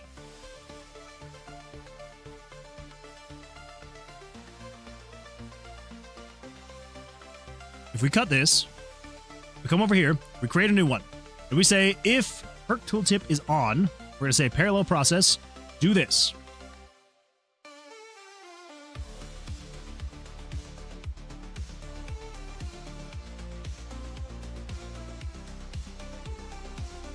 And let's say, when you hover over it, we're going to say control variables. What was it? 6 something, amount of perks. Because we got card selection 1, 2, and 3, and then perk card selected. So that's going to be all of those, though. Yeah. Then perk stat, save. Vitality, dexterity, wisdom. Okay. Amount of perks. Let's do card hovering. Card hovering is going to be equal to perk card selection 1. Okay. If we just do this instead, I was going to say set it to be equal to 2.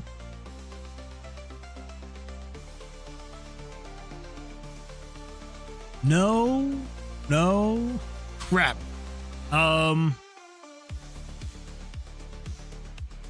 Okay, so what do we have to do here? We need to keep track of a couple things. We need to say card hovering equals perk card selection. So card hovering is going to be the card you're actually hovering over. We actually don't need to set it to this variable here. So let's just say set it to a constant variable of 1. Set u to equal 2. We're going to set u to equal 3. Then, over here, what we're going to say is we need to have a dynamic conditional branch. So we're going to say if game variables dot value 668, I do not remember what it was. 678, 673. Okay, card hovering 673. So if 673, here we go. This stream is really making me want a sandwich. What? I don't know what about it is making you want a sandwich, but would you make me one too? Because that sounds really good right now. Oh, you must be back from ads now. Oh wait, did you get an ad about a sandwich? That would do it. You are playing sandwich music. This is sandwich music? I had no idea. Not a clue. But since you're back, to finish talking about your other comment you left about the successful Kickstarter for Jellyfields, I have thought about potentially, maybe, trying and seeing if I try to Kickstarter for this game to see if I can maybe get... and that's where I'm just like, I don't know if I actually would. I'm like, I feel like the only way that I would need a Kickstarter is if it were to help me, like, be able to, like, say... hey, I'm putting my day job behind me for the next 6 months or something like that while I finish and do 100% of my time and attention on this. But that would be a lot of money, and I just don't think I'd be able to clear it. I don't think I could clear that, so probably not worth it. Probably not worth it. Anyway, okay, so 673. So 673 is going to be equal to either 1, 2, or 3.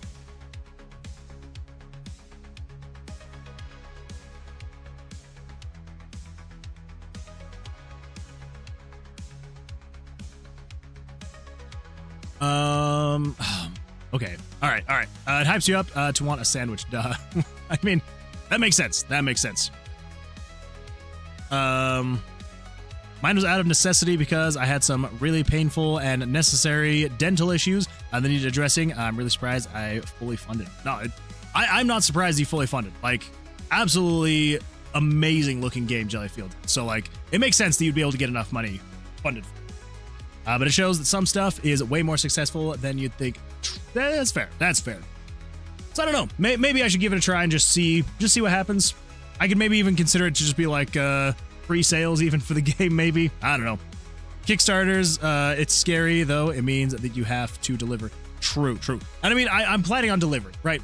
Like that is. I feel like I'm beyond the idea of like, will I or will I not deliver? Because like I'm like, I feel like I would just feel absolutely horrible if I just one day was like, you know what, we're done with Tomb of Vercilias. Like I can't do it. We're out. So it is definitely something that I'm going to be delivering on eventually. So I don't know. Who knows? We'll see. I don't know if we would even need / if it would even work. So anyway. Let's see. You do have to deliver, but you also set the rules. Fair. My Kickstarter backers know what I do is out of a place of passion and love, and then I'll take time. True. And I feel like also, you know, having the track record of, I mean, like, we're on episode what, like 70 something now? 70 something now? What episode are we on? 87. We're on episode 87 of the live stream. So I think people hopefully will know that, like, I am going to continue this, but I don't know. We'll see. Some Rendev says quitting projects is so much fun though. Hey, I've done that a lot in my life. Probably too much. Hold up. Wait a minute. I've got to pull something up here. Give me 2 seconds. Wait a minute. I have a message from a very certain someone. Oh my gosh. Some Randev. Did you seriously update the plugin to allow multi-line text? What? Oh my gosh. That is crazy. Oh my gosh. Okay, well, I'm going to need to apply that because, holy crap. No, Moon, I didn't want to disrupt. It's an extension plugin. Fun fact about HUD Maker, it's modular. That is super cool. That is really cool.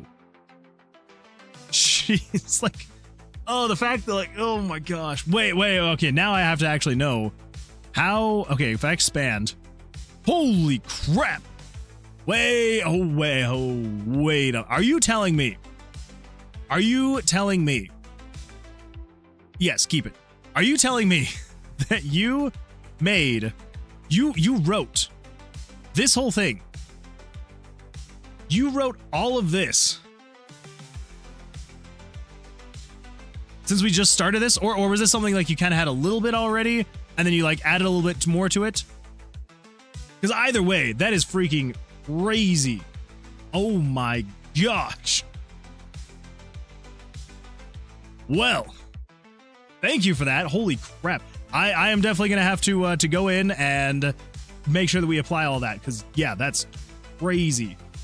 That is going to make things so much easier so I'm not, doing a whole bunch of individual elements for every single line of text we've got. That's going to change so much. Oh my gosh.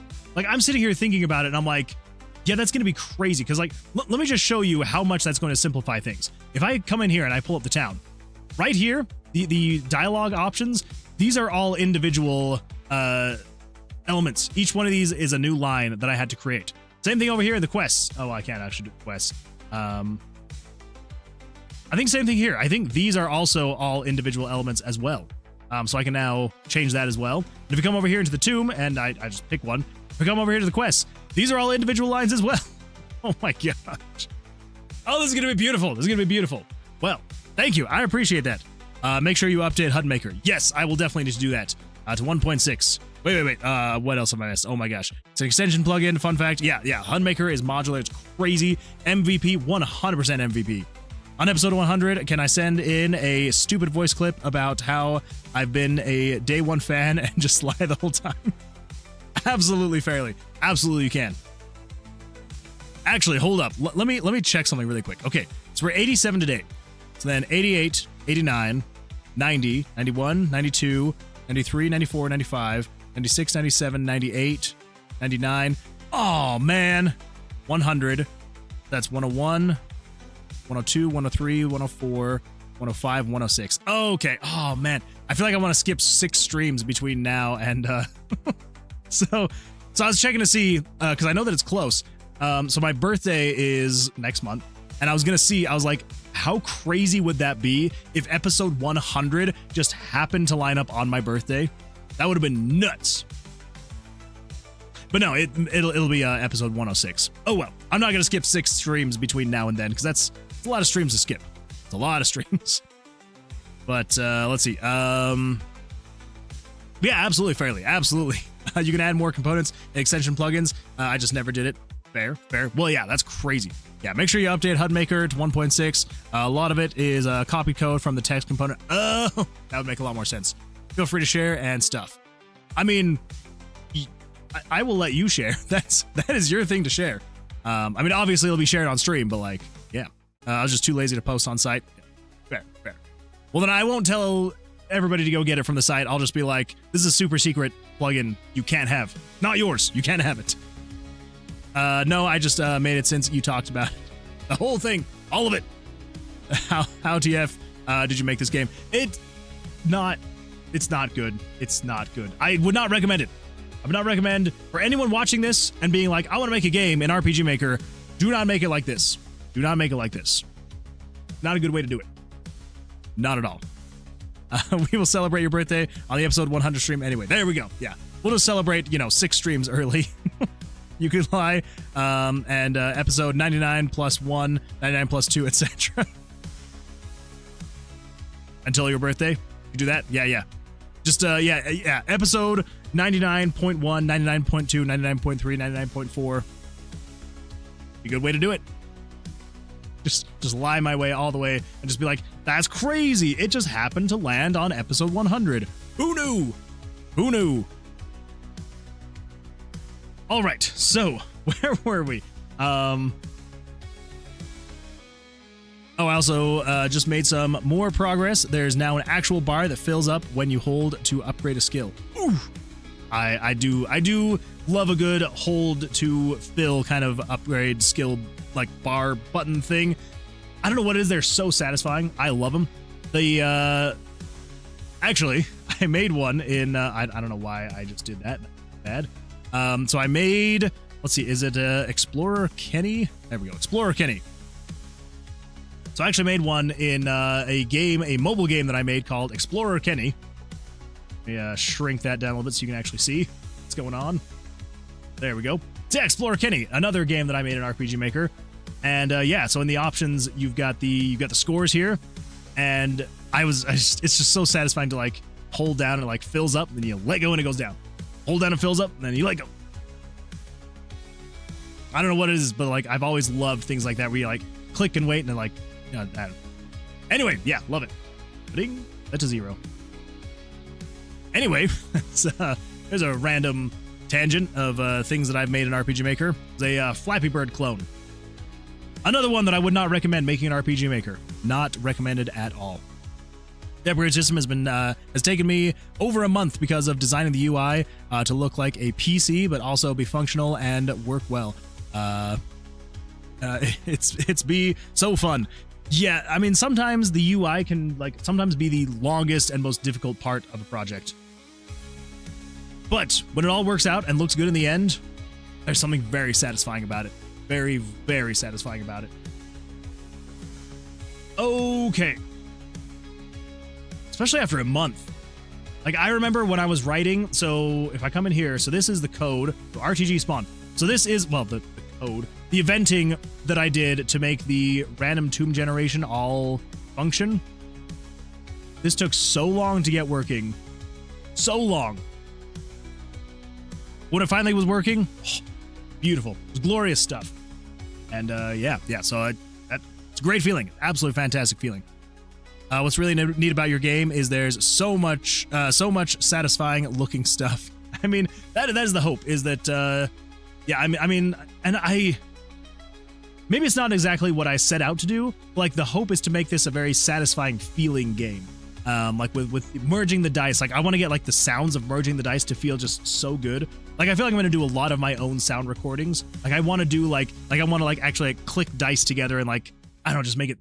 Anyway, yeah, that's going to be a whole other thing in its own. All the sound design is going to be a blast. But yeah, definitely try to make it feel fun and satisfying. So anyway, okay, so we need to get this thing working more dynamic so we're not going crazy and duplicating code 3 times over. So what do we got here? So when you hover over, or when you're hovering. So set it to 1, 2, and 3, or variable 673. So in here, if 673, what are we doing here? I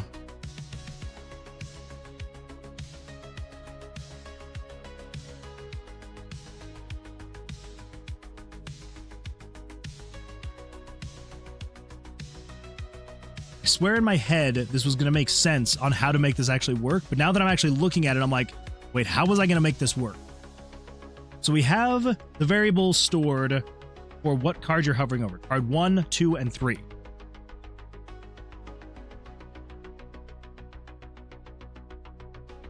Yes, okay. Yeah, all right. So we can't have this go away yet. Yes, let's get this down really quickly. So we want to say, starting at variable 641. Okay, so 641. So we want to say, if game variables dot value. So we're gonna say game variables 641 plus game variables variables dot, oh my gosh, value. Woo. This is going to be 673. Okay, so this will be game variable 641 plus 673. So that'd be 641. Nope, 640. 640 plus, and then depending on what this variable is, so either 1, 2, or 3, it'll then say 641, 642, or 643. Okay.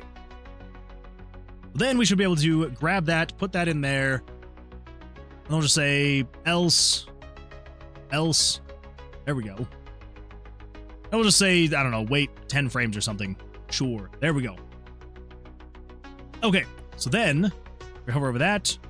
Ugh, I knew I did something wrong. We got 1, 2, 3, 1, 2, 3. Okay. So I did get rid of that. I shouldn't have gotten rid of that. There we go. Fantastic. Now should be able to hover over that. Game variables is not defined. Oh my gosh. I'm just breaking things so much tonight. I apologize. There we go. Okay. Holy smokes. Now what we can say is then if you are equal to 2, card 2 is this guy right here. So you are health and pyro. We're going to say health and pyro. So this will be game variables dot set 63 to equal, I will say like a plus 5 or something. New minus 1.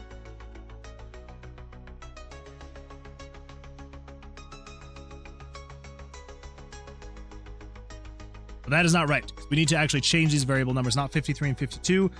We need game variables. We need health. Excuse me. We need health. Which would be, yeah, so HP. Players max HP, so 51. Be 51. And then the other one was pyro. So pyro. Pyro, what variable was that again? It was like 1,000 something. Okay, all right. Spell slot damage 1. So that would be pyro technically.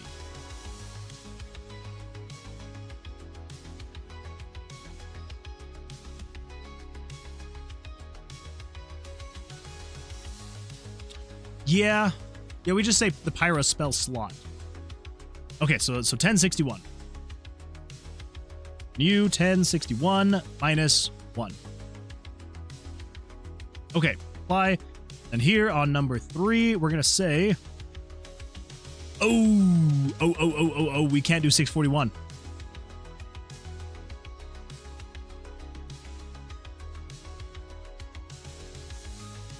Nope.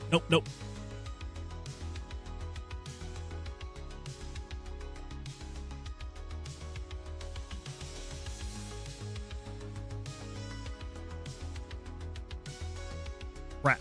Okay, so what was I doing here? Let's see. Dazu says, I still have to bring myself to do the clear data button on the title screen of my game sometimes. There are things that you just can't bother to do. I don't know why that is. I mean, that's fair. There's a lot of things that I have pushed off on this game that I'm just like, I'll get there eventually. I'll do it one of these days.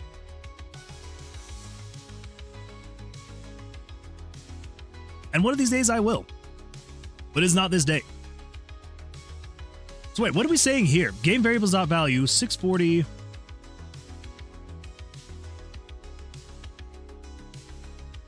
You're not even a thing. What the freak am I doing here? Like actually, like legit, what is this? This is not even doing anything.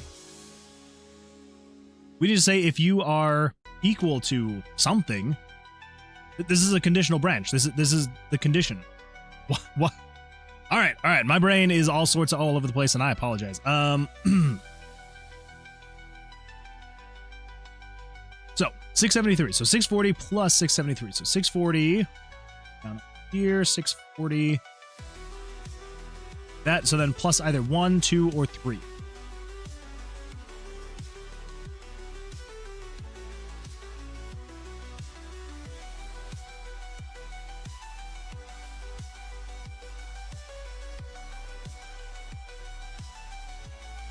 This is actually what we need to put over there.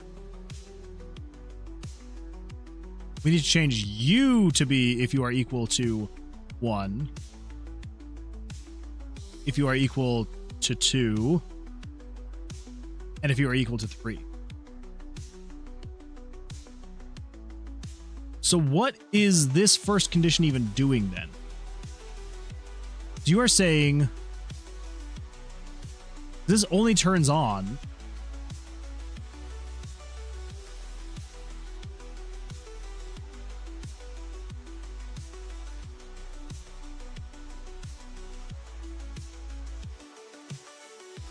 so if I get rid of that,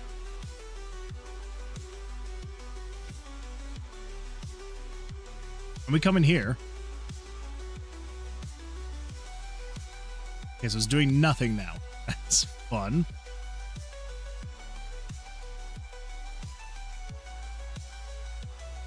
I'm probably just doing this conditional branch incorrect. I can never remember exactly how to do it. So it is... Yeah. Game variables.value 97 plus that value. Okay, all right. Yeah, so it'd be if game variables.value 640 plus game variables.value 673, you're equal to 1.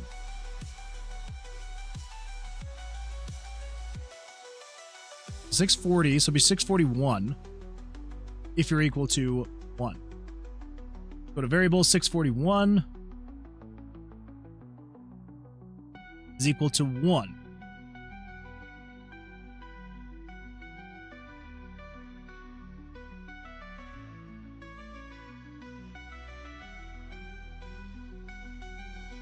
Perk tooltip is on.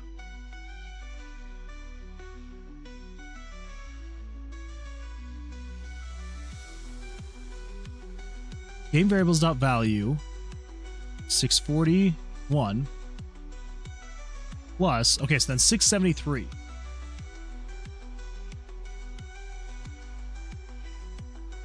Yeah, so 673 is equal to 1.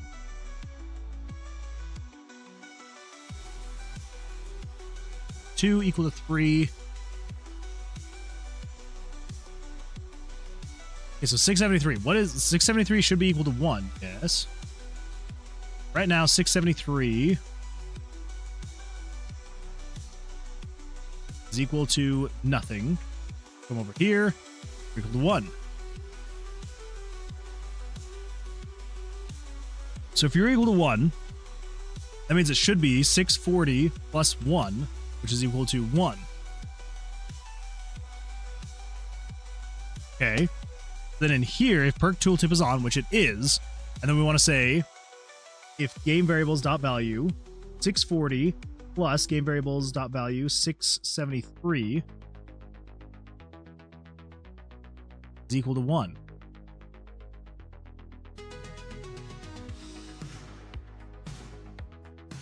Wait a minute.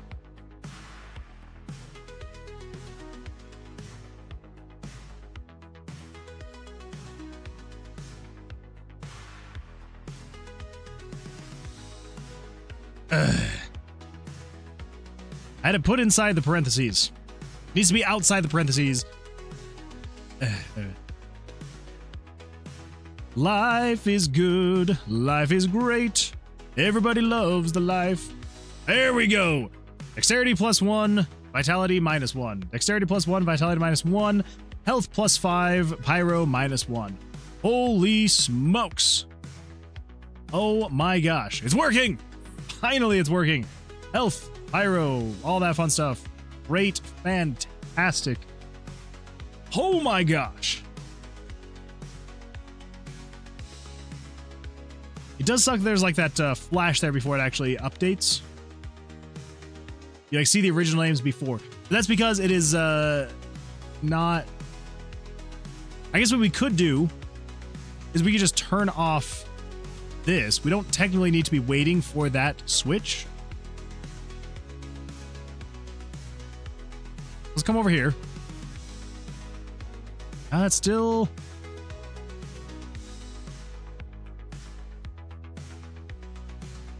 Oh, that's why. That's why. Okay.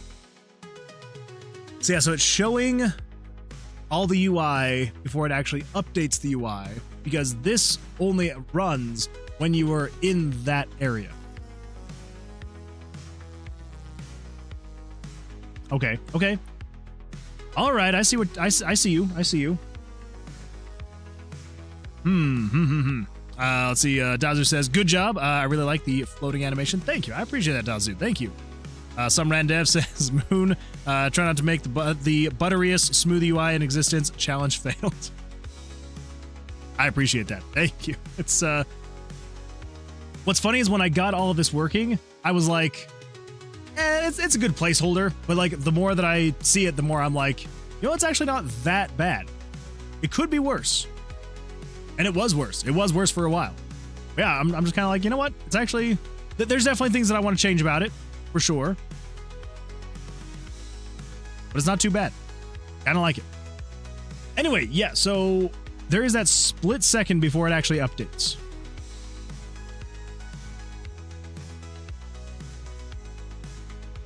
I think it's because of this wait. Yeah, it's because of the wait. It's because of the wait. Crap.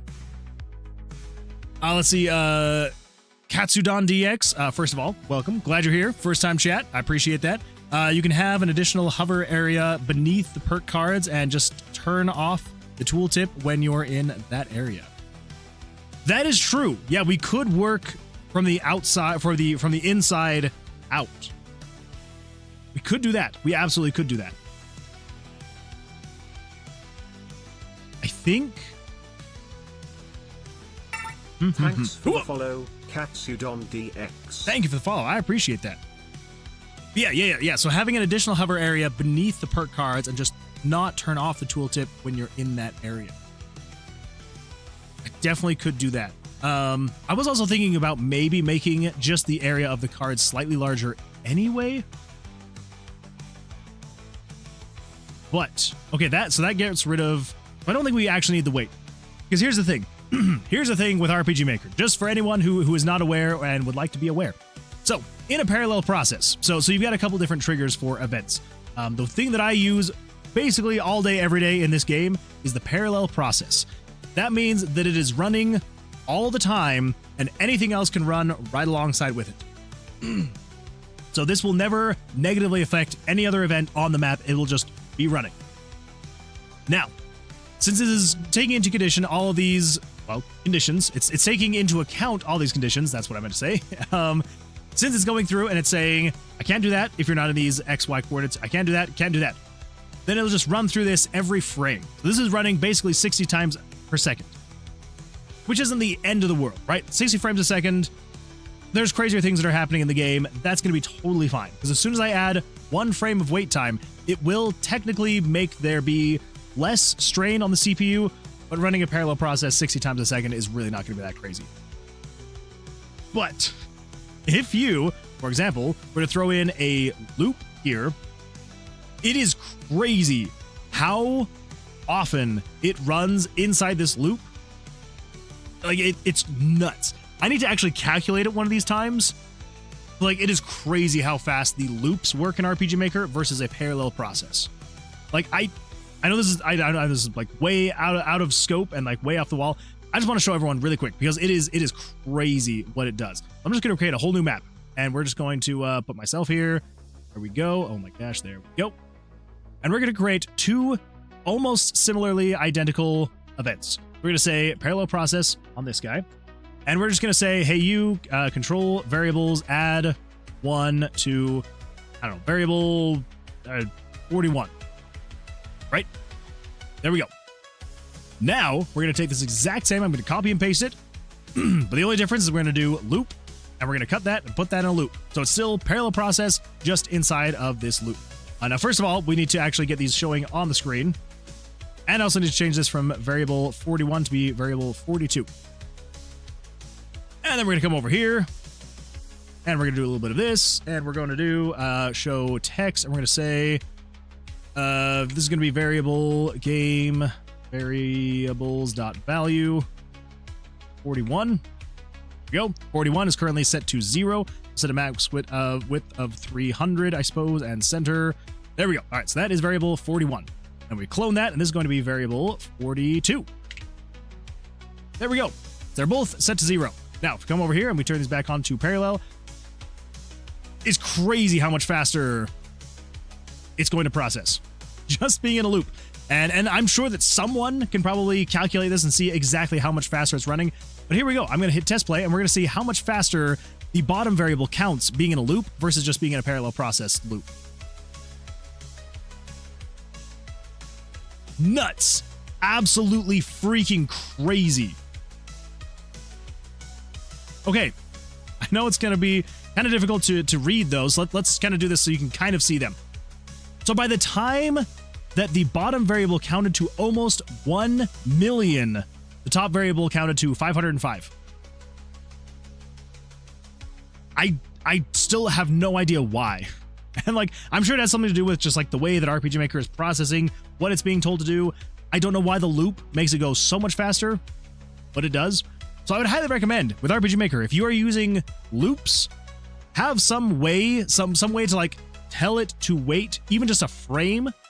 Otherwise, it's going to be processing things way too fast. Way too fast.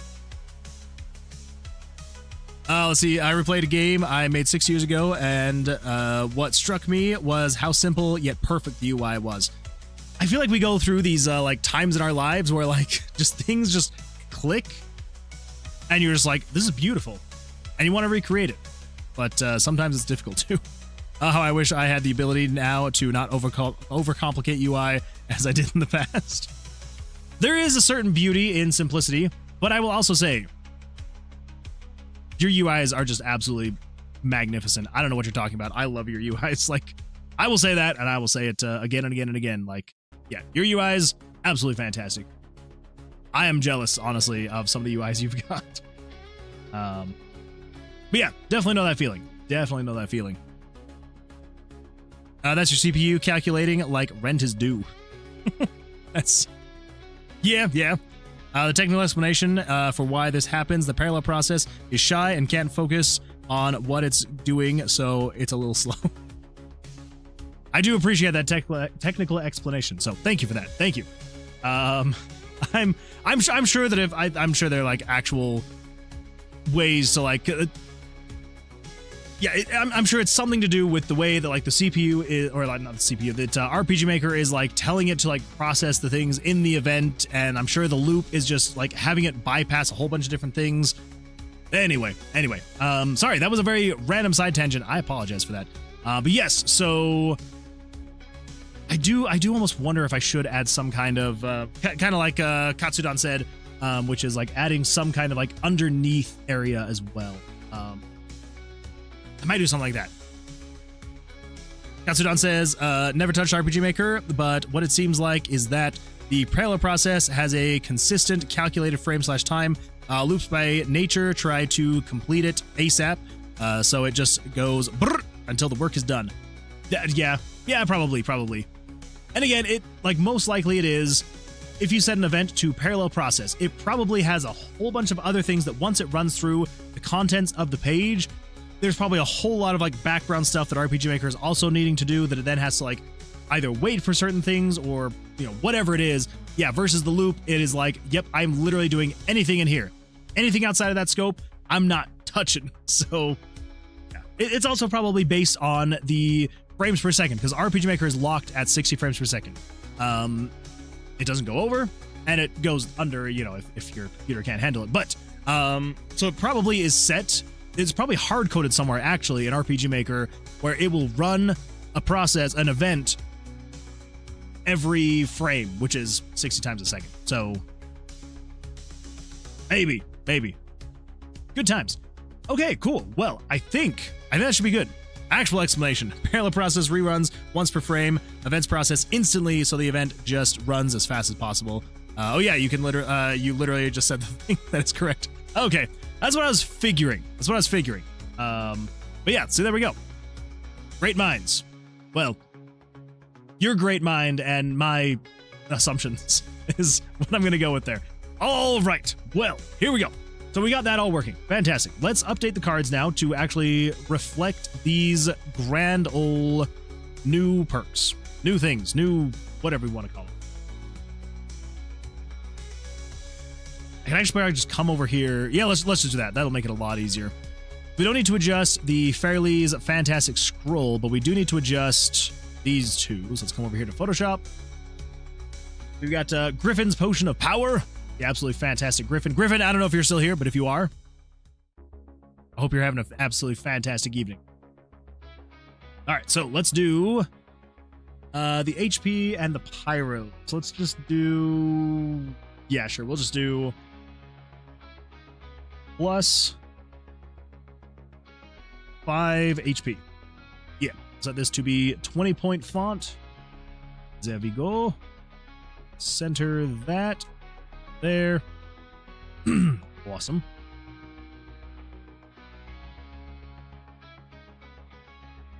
Now let's just do this. Fill in, you.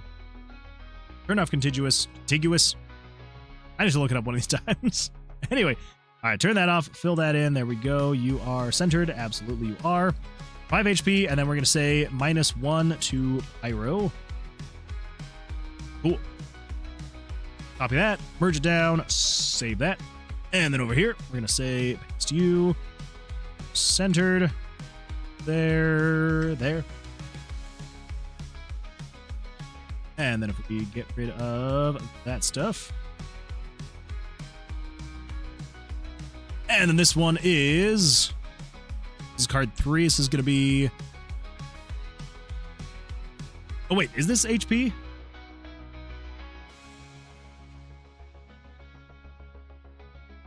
It is not. What the freak are we doing with our lives?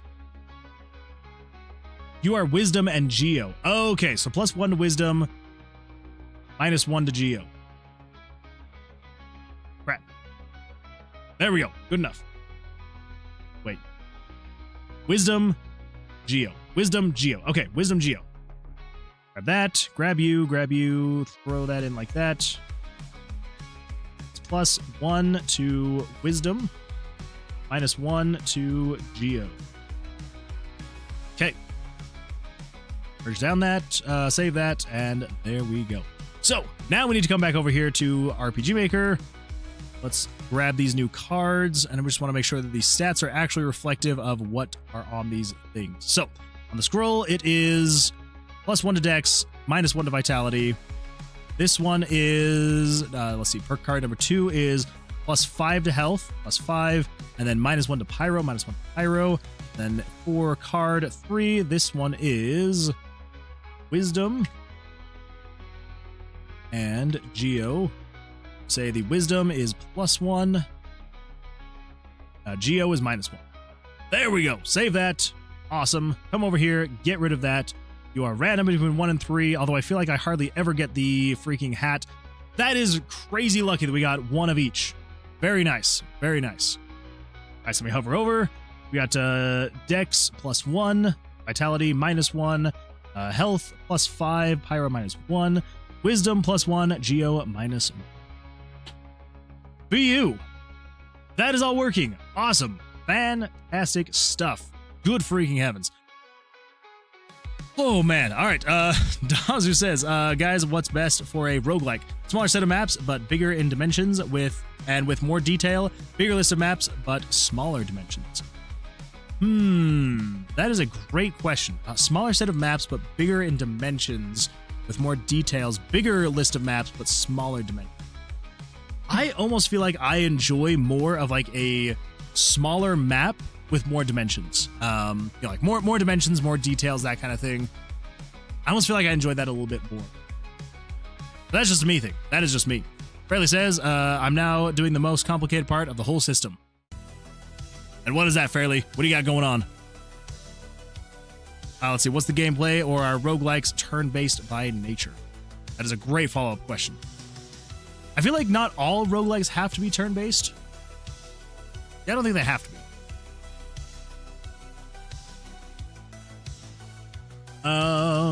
Okay. Well, I think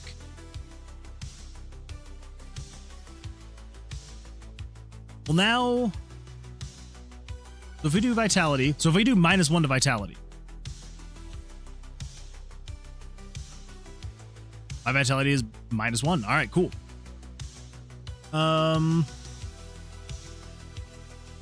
should probably have that do that thing now. So when you select a card, we need to do that. Race, turn off, race, turn off, race, turn off. Yo, fantastic. Let's see, Epic AI Movies. Welcome back. Welcome back. What's up? Oh, just living life, enjoying life. What's up with you? We had a good weekend. Fairly says, keeping track of all the upgrades for all the biomes and what they change and how much. Hey, that's kind of what I'm working on right now too. It's fun. It's gonna be a blast. Yeah, it's because not only do I need to keep track of what the player's current stats are, HP, their different elemental attacks, all their different stats as well, but then I also need to be upgrading them. But I also need to have it set to when, if the player dies and lose all their perk cards, it then restores it back to what the player was, because you are able to level up, so you can increase your stats and things like that. So you need to be able to retain that stuff while also getting rid of your upgrades. Yeah, I would agree, Fairly. I would agree. Probably the most complicated part of the whole system. That's not fun. Not fun at all. But I believe in you, though. I believe in you. You got this. Yeah, because right now, if we do this, dexterity +1, although it's not actually adding +1 to dexterity. Beans. That's fun. Let's see, Epic AI Movie says, nice right on, enjoying life. I play tested my game with friends today. They liked it. Hey, there you go. Yeah, playtesting, especially if people like it. That is, I feel like that is a huge hurdle, is having people actually enjoy what you've created. That is probably one of the biggest fears of mine, is like showing someone a game and having them be like, eh. And you're just like, ugh. Especially if it's not good feedback. Like feedback is one thing, but if someone's just like, oh, I don't know, it was fine, I guess. And you're just like, I can't do anything with it. It's fine, I guess. So yeah, huge fear there. Huge fear. Hold up. What? Chill Imp, what are we talking about here? Good morning. Can we backseat? I woke up 10 minutes ago, and yes, I'm backseating already. Don't kick me in the butt. It flagged in the butt as bullying, as sex-based terms. Oh my gosh, Twitch. I will allow. Just make sure to be careful when you say in the butt. Good times. The way I do it is say whatever the default is plus the modifier number, which if you lose all the stuff is 0, so it just is default. That is a much better way to go about that. That is way better.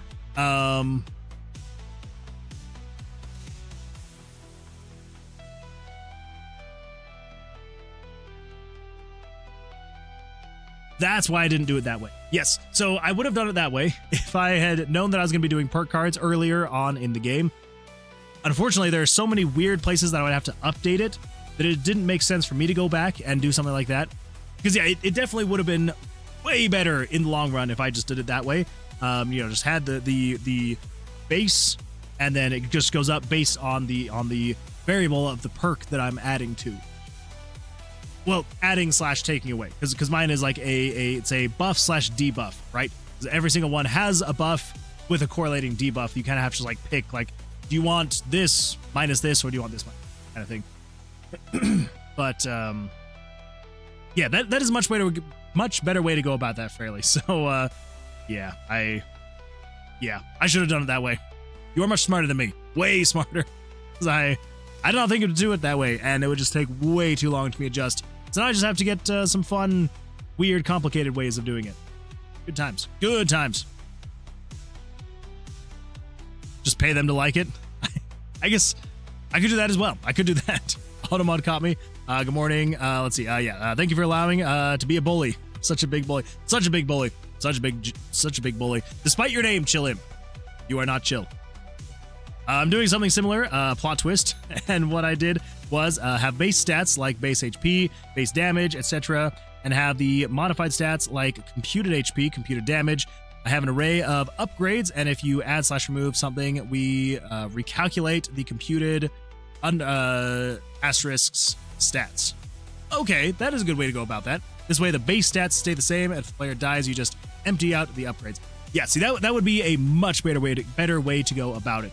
I just, the way that I set it up was not smart, but I set it up this way because I wasn't anticipating ever like having a stat that was going to increase and then eventually decrease or anything like that. And so, yeah, so I didn't set it up in a good, fortunately. I probably could just go back and just fix all those things. I just know I'm going to miss something somewhere, and it's going to not be a good time. So if I do +1 to dex and then -1 to vitality, so it doesn't actually add to dex, I need to figure that one out. Yeah, they said fun, so I was relieved. Yeah, and so long as someone comes back with it was fun, that is like the best thing that you can ever have. Actually, got a lot of bugs with MV, usually around movies. Added 20 or 60 frames before and after a movie, but still. Yeah, you do run into a few issues there. 100% you do. But yeah, as long as you can find some kind of workaround, as long as it works at the end of the day, that's what matters. Unknown artist, welcome. Yo, how late am I? About 2.5 hours. About 2.5 hours late. That's fine. That's fine. We still got a good, solid hour to an hour and a half left of the stream, so you're good. You are good. We're still just getting the perk cards all working, and yeah, we're making progress. So yeah, how's your day going? How's your weekend? Let's see. Epic says, "Are you using movies?" I've only fun fact. For the first time ever, used a movie in RPG Maker. The first time ever in a collab project that I'm working on. Super secret one. Shh, I can't say anything. It's super secret. Can't say much about it. But I was well, for anyone who is familiar with the last collab that I did, we're doing another one. Slightly different though. Slightly different. So yeah. But can't give too much away. But I may or may not have been the lucky one to get to start it. So super fun. Very nerve-wracking, I will say that. But I kind of wanted to do like a whole nope, I can't say that. I wanted to do a intro scene, and I was trying to just event the whole thing with pictures and synced up sounds, and it just was not going well, because as soon as I tried it on a different computer, it was not good. It did not work as well as it did on my other computer. So I'm like, well, I don't want to have this issue. So I actually ended up, for the first time ever, making a movie file for RPG Maker and actually using it. And it worked pretty well. I was surprised. I was like, maybe I may go forward in the future and use movies more often. Probably won't, but maybe. So anyway, there's the fun fact. It's, yeah. But yeah, there definitely were some issues with it. I think I did actually have to add like a wait time either before or after to actually get it to work correctly. Also, some random dev, no taking notes. No notes. None at all. No notes from you. Let's see, I was watching the first Hunger Games for the first time. You had never seen the Hunger Games? To be fair, I think I've only ever watched it once, and I don't remember like a single thing about it, so can't really judge. How was your camping trip? It was fantastic. Glad to be home. It's definitely one of those things that, like, after a while you're just kind of like, okay, let's pack up and head home. Yeah, it was fun though. It was a really good time. Fun to hang out with my brothers and yeah, just camp, hang out, chill, play some video games, which is kind of weird because we were out in the middle of freaking nowhere. But yeah, played some Diablo 2, and yeah, it was fun. Good time. Ooh. Oh my goodness. Got some stuff getting posted on the channel, on the server, the Discord server. Oh man, all right, let's see. Dazu Moonman, have you ever had problems with FPS drops after alt-tabbing your game? Like this one specifically? I don't think so. Not that I've ever noticed. I have had frame drops in general, but that's just been poor coding on my side. Let's see, Katsunin says, how often do you stream? So I stream every Sunday, Tuesday, and Thursday. And I stream at 8:30 p.m. Mountain Standard Time. And I usually stream for like 4 or so hours. Yeah. So it's my current schedule anyway. I do have it listed on Twitch. And I also try to update and I try to schedule the live streams early on YouTube. So for anyone over on YouTube, you'll be able to like know what's coming up about a week out is how often I try to schedule those streams. But yeah, so it's about 3 times a week, about 12 hours per week. It was good. Yeah, it was. I do remember it was a decent movie, but I just don't remember hardly anything about it though. I started making a Game Boy Color game when I am not working on TTK. That sounds like a lot of fun. I love making old school games. It's just fun. I'm a dip. I'll tune in next time. Great stream. Well, thank you, Katsudon. I appreciate the follow. Appreciate you being here. And yeah, hopefully we'll catch you on the next stream on Tuesday. So till then, take care. See you then. How do you feel the market is around using AI for your game? Wait. How do you feel the market is around using AI for your game? It just depends. You know, it's I can see both sides. Like I'm about as center as you can get when it comes to AI. I can understand people who hate it. I understand all of the reasons behind it. I have my own reasons for hating it. And I can understand the people who love it and the people who will, you know, go to bat for it. I feel like there is I feel like both sides are very valid.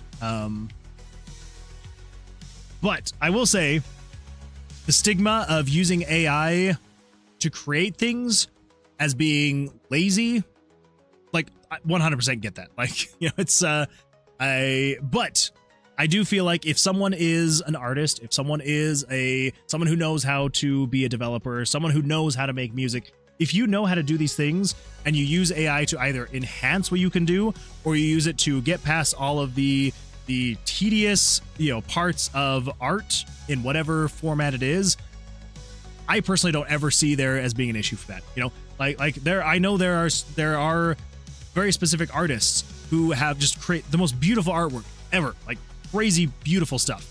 But they will use AI to generate things like bricks on buildings, shingles on roofs, leaves in trees and stuff like that. Stuff that, like, if they were to do it themselves and they were to, you know, try to detail every single leaf on a tree or every single, you know, brick on a building, it would take them hours, which is fine. They can do it, but they're like, hey, I'm going to make the the bulk of this art, I'm going to create the big centerpieces, and then I'll let AI take care of the bricks, the very fine details that it's like, if it wasn't there, it wouldn't be the end of the world. And I could put it there, but it would be hours and hours and hours and hours and hours of work. So it's like, just, feed it your own data, let it do its thing. And then I'm like, at that point, I'm like, okay, no problem with that at all. But the people who are like, I don't like it because, one, it's taking, jobs from artists, from developers, from musicians. I'm like, yeah, 100%, I can get that as well. So yeah, I definitely very center where I'm just like, I don't think it's necessarily a bad thing, like straight out the gate. I'm like, if you used it, that's fine. The time where I will draw the line, though, is if you try to use AI and you try to pretend like you haven't. Like if someone, if you're creating whatever it is, like anything and everything, if you create something with AI and you're passing it off as your own, I'm just like, but you didn't make it. So it's like that's where that is like the ultimate line that I will draw. Whether I am pro or against AI, I'm just like, just don't try and pass it off on as your own. Like, just own it. Be like, hey, I did this with the help of AI. And then it's like, cool, right? But if you're like, yeah, I created this thing, and you're like looking at the art and you're like, this is 100% AI, that's like, what? So anyway, so to answer your question, how do you feel about the market using AI for your game? I feel like you're going to run into people hating it and loving it at the same time. I would just say don't rely too heavily on it. Use it to fill in whatever gaps either you don't have time for, or you would like to be able to create times to focus on the more detailed areas, and then you should be fine. But also just being honest about it, just being like, hey, even if you want to be as granular as I used AI for X, Y, and Z, maybe for some people it's going to be fine, but there's going to be some people that are like, they do not like AI at all, and that's their opinion, and that's totally fine. And so you can't expect someone to like your thing that you've created if you've used AI, if they are against it. And you shouldn't ever expect them to be like, well, but this, it's just like, if they don't like it, like, that's totally fine. There's nothing wrong with that. So just don't hide it. Don't use it excessively. And I would say if you're using it to replace learning a skill, you're using it wrong. Would be my, I apologize for that. That would be my 2 cents. So, I really like the handmade stuff. Just saves a lot of time in production. Yeah, exactly. And like I said, like there are some very big artists that have come out and specifically said, like, pointed out the benefits for AI, so long as you are not using it to replace someone, but you're using it to like enhance someone. So like so for example, if you've ever watched the YouTuber Jazza, Jazza is an artist on YouTube. I can't remember how many millions of subscribers he's got. Like, beautiful art that he creates, beautiful stuff. But he will advocate for AI because he's like, I can feed it my own artwork. He's got, probably 15 years of art that he has created and released. He was able to just feed his AI his artwork. And so it now knows how to draw in his style. So it is specifically his art that it's learned from. And he can be like, he'll create the bulk of things. And then he'll be like, all right, you go in and do the fine details. I want these bricks to, look like this and do this. And he's like, it saved me hundreds of hours because, like, not having to focus on those fine details. So it's anyway, so using it as a tool and not a replacement for a skill that you should be learning, because, like, again, if you're using it as a crutch to, like, either not learn how to code or not learn how to do art, not learn how to make music, you're honestly just hurting yourself in the end. Because in the end, if for ever any reason there's no more AI to use, or if you are put on the spot and it's like, hey, can you do this? Like, you did this thing in the past, like, can you do this again? Then you're just kind of like, no, I can't.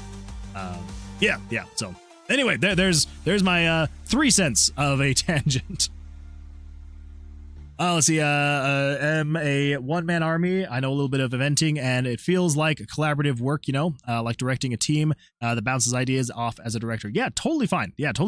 And if you're using it for, like, story ideas, like bounce ideas off of, getting ideas for, like, ideas for titles for games.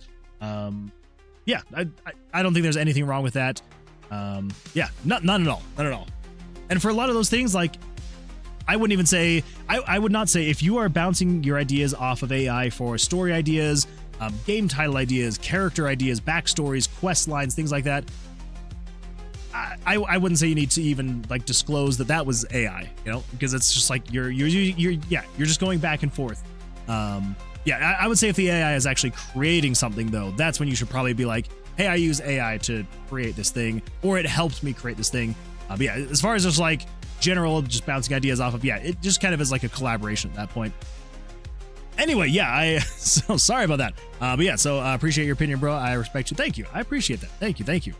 Yeah, amazing. I felt like a fraud for a while, but I overcame. Yeah, no, definitely not a fraud, especially if you're just using it to like bounce ideas off of. I've done that for plenty of things over the past few years. It's just like, hey, this is the direction I'm wanting to go. These are the ideas I've got. You know, this is kind of what I'm going with. What would be, you know, how could you help expand this? And it'll help, you know, expand here and there wherever it can. Yeah, and there's no problem with that at all. I would say, again, that is definitely something that like people have their own opinions, their own, and there's nothing wrong with people's opinions on how they feel about AI. You know, if someone's like, I absolutely hate this is the worst thing in the world, and like, there's no, you shouldn't try to convince anybody this is good because XYZ. Like, they've got their things, you'll do your thing, and you know, if someone doesn't want to experience what you've created using AI because you used AI, like, that's what it is. It is what it is. Anyway, let's see. I really like. I really recommend Game Boy Studio. AI is an okay tool, but not to use for everything. Everything very sparingly used. Yes, yeah. Mathro, you are 100% correct. Yes, use it sparingly. Use it as a tool. You know, you wouldn't pick up a hammer and use it to drive in a screw. You know, you've got the different tools for the different things you would need. So yeah, use it sparingly. Use it where you would need it. Use it where you would want it, not need it. Because if you need to use it because you can't do anything without it, you probably got a problem. So, people 20 years ago in the future will have AI do stuff for us. How cool is that? People today, when AI does stuff for us, no, it's lazy, no, it's bad. I mean, you're not wrong. I don't know. I think the same way, you know, about how people probably thought, like when the, I don't know, like the dishwasher was made, the modern dryer, washing machines. I'm sure there were people who were like, oh, this is horrible. Like, they're using machines to replace us. And it's like, no, they're pretty useful. But again, you wouldn't wash your, you know, dishes in a clothing washer. You'd use a dishwasher. And so yeah, use the right tool for the right job. What I'm going to say there. Anyway, let's see. Did not dawn on them that it would take away opportunity from humans. Fair. We shouldn't have machines in factories because they take away opportunity from humans. Same vibe. I mean, to a point. And that's the thing is like, you look at modern machines, modern factories, modern things like that. You still have so many people that need to operate these machines and do these things. But it makes them more efficient. And so long as it's making someone more efficient and not necessarily replacing someone, then I think it's fine. Anyway, that's all right. We can move on. I know that AI is a very divisive topic, and so, you know, don't want to linger on it too long. Personally use it for dialogues as I'm not a native English speaker, and is really powerful as a tool. I probably cut off a few hours of corrective typos. Fair. That is a great way to go about it. I think it was Monster, maybe Hell, not sure. Oh, wait. Anyone remember when Monster made a drink using AI for the recipe idea? Oh my gosh, that sounds horrible. I posted the ROM files from my Game Boy Color game. It is somewhere near done, but it has an idea. I recommend using some Same Boy emulator. Why did I say yo? I don't know. Why did you say yo? Okay, back to horse game for me. Oh, the horse game. No. Wait, are you speaking about the horse game that I think you're speaking about? I actually need to play it. It does look kind of fun. And then Jesse says, AI is also good for asking questions like if I get stuck on a code issue, even if it doesn't give a right answer, it can help you think of a different approach. True. The pretty derby one. Yeah, that's the one. I'd never even heard of it. And then I saw someone playing it, and I was like, what the freak is happening here? And I was like, okay, this actually looks like it's kind of fun. I'm not gonna lie, it does look kind of fun. Okay, so what the freak? What is happening here? Why? Yeah, what is going on here? So when you release,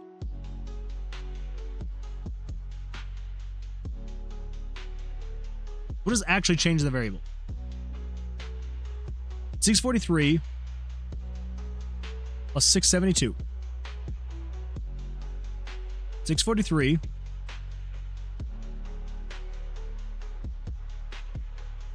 Is you. Plus 672, which is you. Okay, so per card selected, it is setting it to that. Yes. Ooh. So do I not actually have it set up yet to, Ooh. I don't think I actually have it set up to add or remove the stats. How had I not done that yet? Wait, I swear that I swear I did. We're gonna call this tool tip so I don't forget that. I swear I had that set up. 1, 2, 3. That reminds me back when game theory tried to make food based entirely on chemical compounds to try and make the most delicious food. Turned out horrible. Not all things can be done scientifically. And Horse Game is freaking addictive. I've been playing it nonstop for 4 days. Holy smokes. At this point, I swear I can smell carrots. I believe it. I believe it. Maybe one of these days we'll have to play it on stream. That'll be the way to go.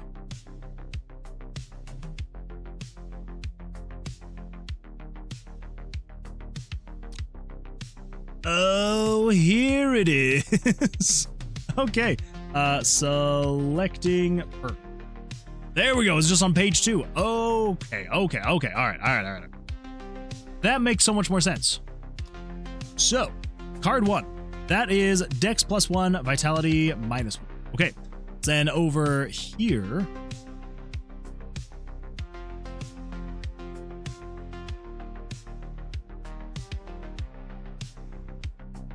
Excuse me. So then player max HP +5, and then pyro.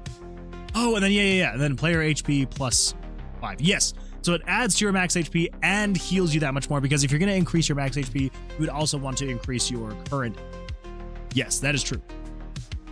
Spell slot 1, damage -1. Yes. And same thing here. So this is +1 to wisdom. And then -1 to Geo. So what the... What? So why is it not doing these things then?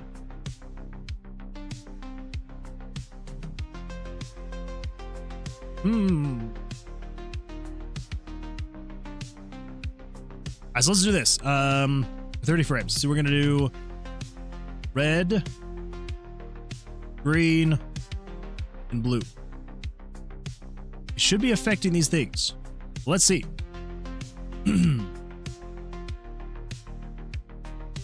Okay, so you are 1. So this should flash the screen red. Which it does.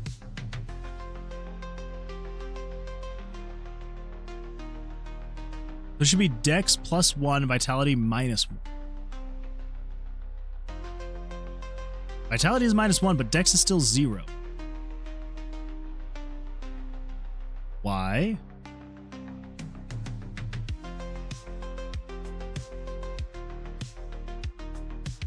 Oh, wait. Player Dex +1, Vitality -1.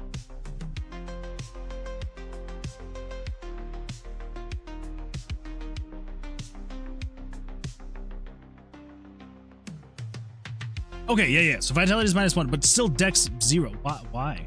Is it just because is it resetting certain variables? Player Dex should be variable 53. So 53 should not ever be being reset, correct?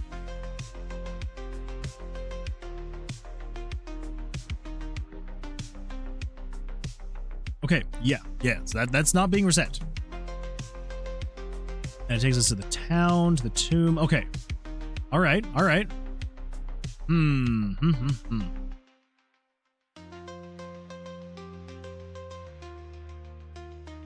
It gives a dopamine kick. Well, yeah.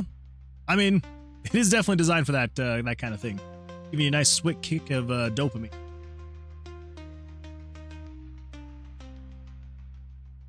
So maybe what is resetting the dexterity?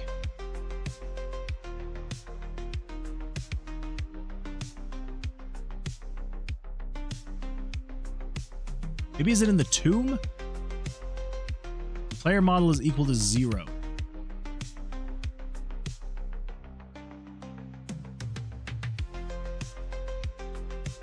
Spell slot damage. Player XP max. Player HP max. Always on. Oh! This is just setting dexterity to be equal to 0? 53.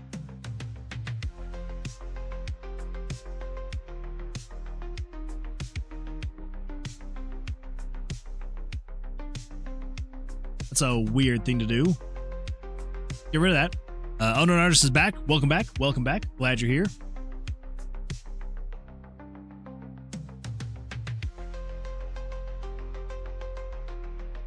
Okay, there we go. Now our dex is going up.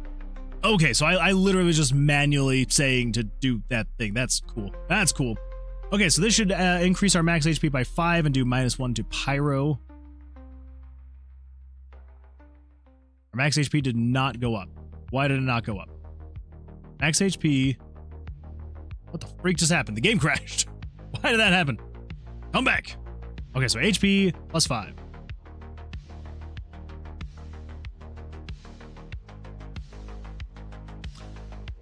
Oh.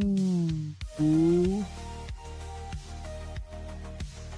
I think it's because it's still going in here. So setting the player's HP. Okay, all right. Oh, man. Unknown Artist says, I know that you are very busy with TOV, but could you, when you aren't so busy, try out my Game Boy Color game? Oh, absolutely. Absolutely. Yes, let me just get through this really quickly. And then I absolutely will. Yes. Okay, so this is working, technically. It's just because there's a lot of initialization stuff happening here that it shouldn't be. So, good times. But what that does mean is if we come over here to the town, and if we start in the town, and it'll do its initialization stuff here, go visit, leave, visit, leave, visit, leave, visit, leave. And if we head north into the tomb, our HP should already be set. So then if we come over here, of course it didn't do that, but let's do +1 to wisdom. There we go. Our wisdom is 0. Why? Visit, leave, visit, leave, visit, leave, visit, leave. Head north. Okay, so we're going to do +5 to HP. Okay, there we go. So that did increase our HP. Our wisdom is still 0, though. Why is that the case? Player wisdom, 84. Is it actually 84? I just want to make sure that's showing correctly.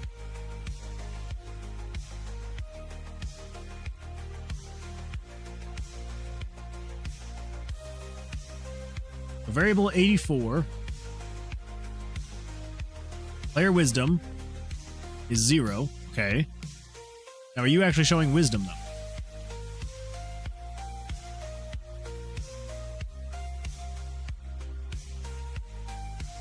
$84. Okay, so is there something here in the tomb changing that to be 0? Or is that coming over here?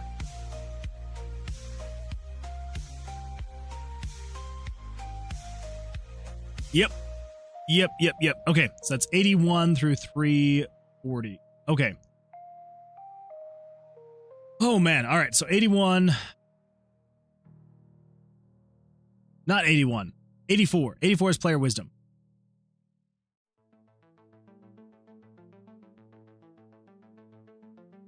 So 81 through 83.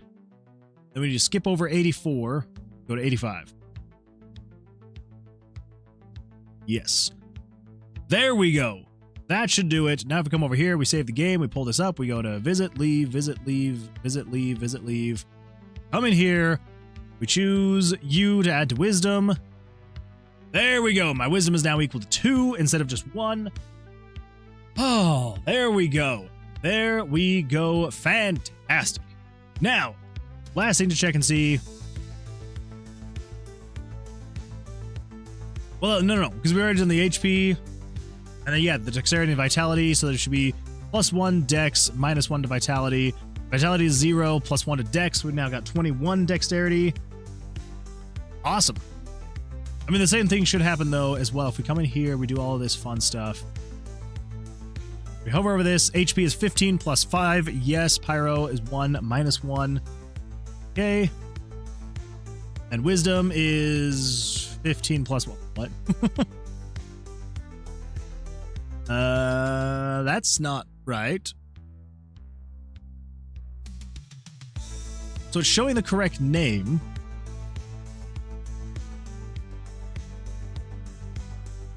Wisdom and Geo. Oh, I didn't actually change those. Good times, good times. So you shouldn't be 51, you should be 84. And Geo should not be 1061. That should be 10.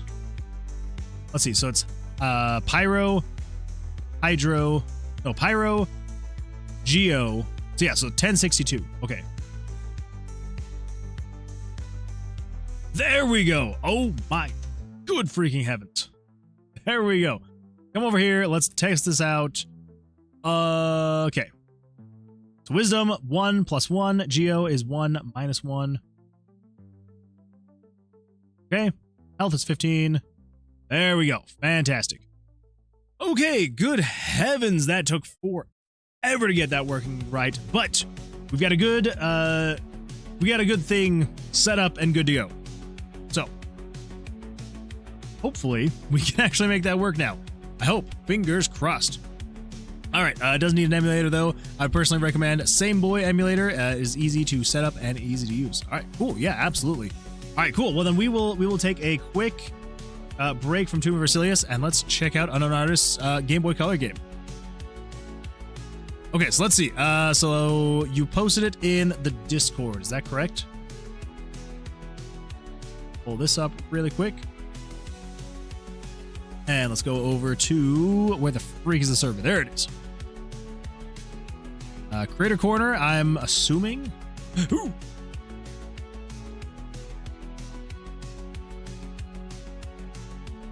Maybe not Creator Corner. Off topic? Ah, there we go.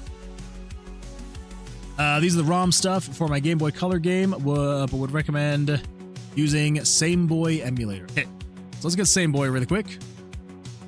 Here, Same Boy. Go. Download Same Boy 1.0.2 for Windows.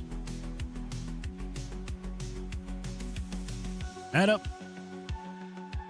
And let's extract.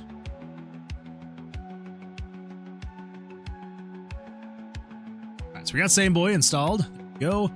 Sameboy.exe. Oh no! Defender. Sketchy.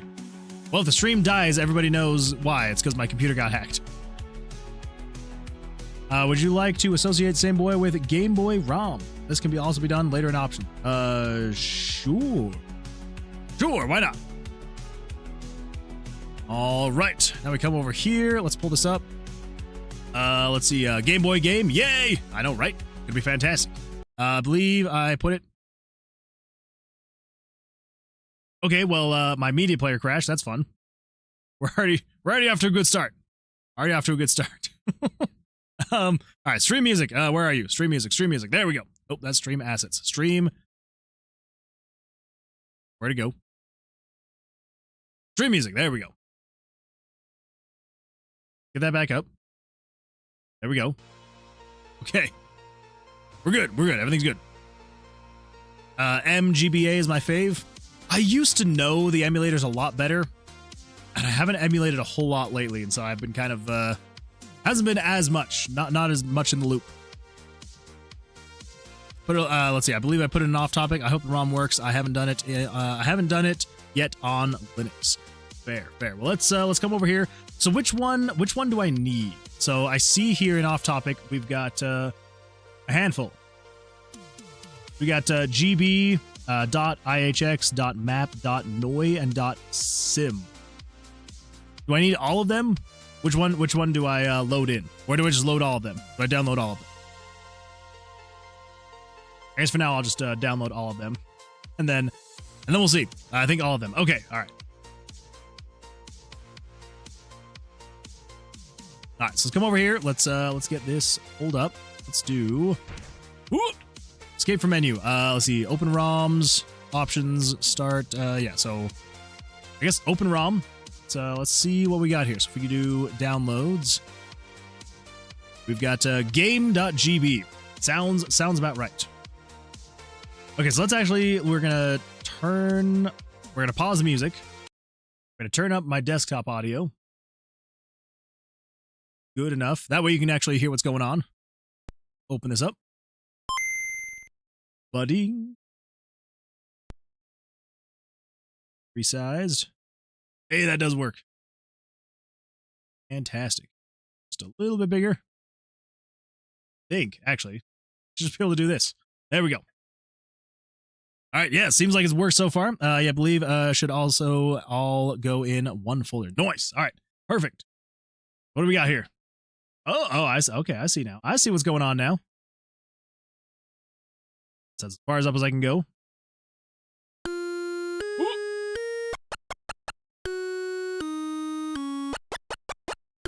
don't know if I should be avoiding this guy or going towards him.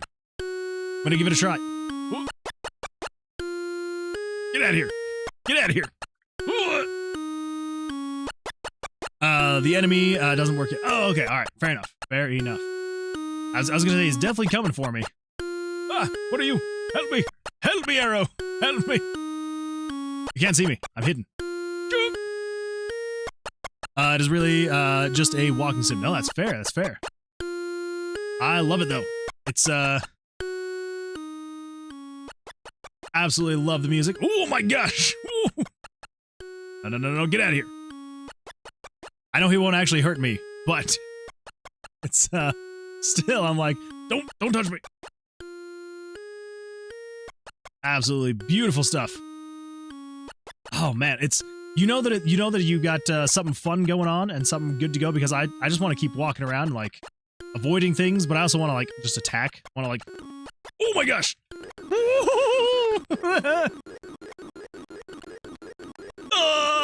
I'm going so fast.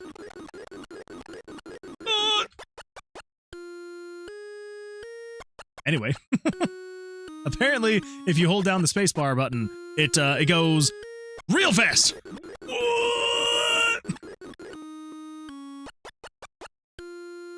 I'm gonna say that's a feature.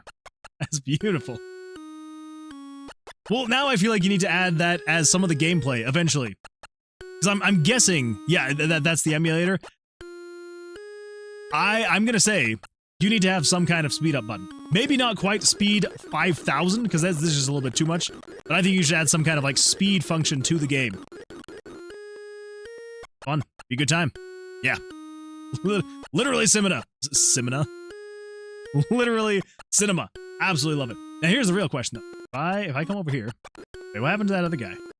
Oh, there he is. Alright, so if I lead him over here, he comes this way, and I go, give me down, give me down, give me down. If I come between him and the water, what does his pathfinding do?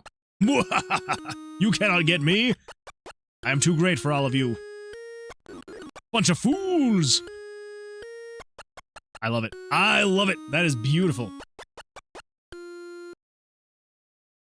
Absolutely fantastic stuff. Very well done. Very well done. Yeah, the fact that you could get that working like as like an actual Game Boy ROM. Beautiful stuff. Absolutely beautiful. Yeah, very well done, Unknown Artist. Very well done. That one can move diagonally. Okay, that makes more sense. Let's see, I found the speed up button. It would be hard to implement though, because the Game Boy only has a few buttons. That is true. Good point. Good point. Yeah, you've basically got A and B. And start and select. Yeah, I love it. Let's see, Cool Man Chill says, bro, I'm talking to Gabriel from Ultra Kill in Character AI, and I was like, what would he say if I sent the whole B movie script and could not send it? And then I got a message from the Character AI saying, help is available. If you or someone you know is struggling or is in crisis, you're not alone. There are resources out there to help. I mean, I feel like that's pretty fair for if you're trying to send the entire B-movie script. Well, the ROM and just built into Game Boy Studio, you just click the export as ROM. Yeah, but still, the fact that you were able to make something like that, even just in the Game Boy Studio, still pretty, still not bad. Still pretty good. Download everything. Do not fear, Jesse. I think you're onto something, Jesse. Just need to download everything. Click on everything. Every download button, every accept the risk button I can click on. Gotta click on it. Yeah, Unknown Artist, that is absolutely beautiful. Why are you using character.ai? That is another really great question. Yeah, very well done. Very nice. Well, yeah, I'm super excited to see where you take it, where you go with it. And yeah, it's definitely going to be really good.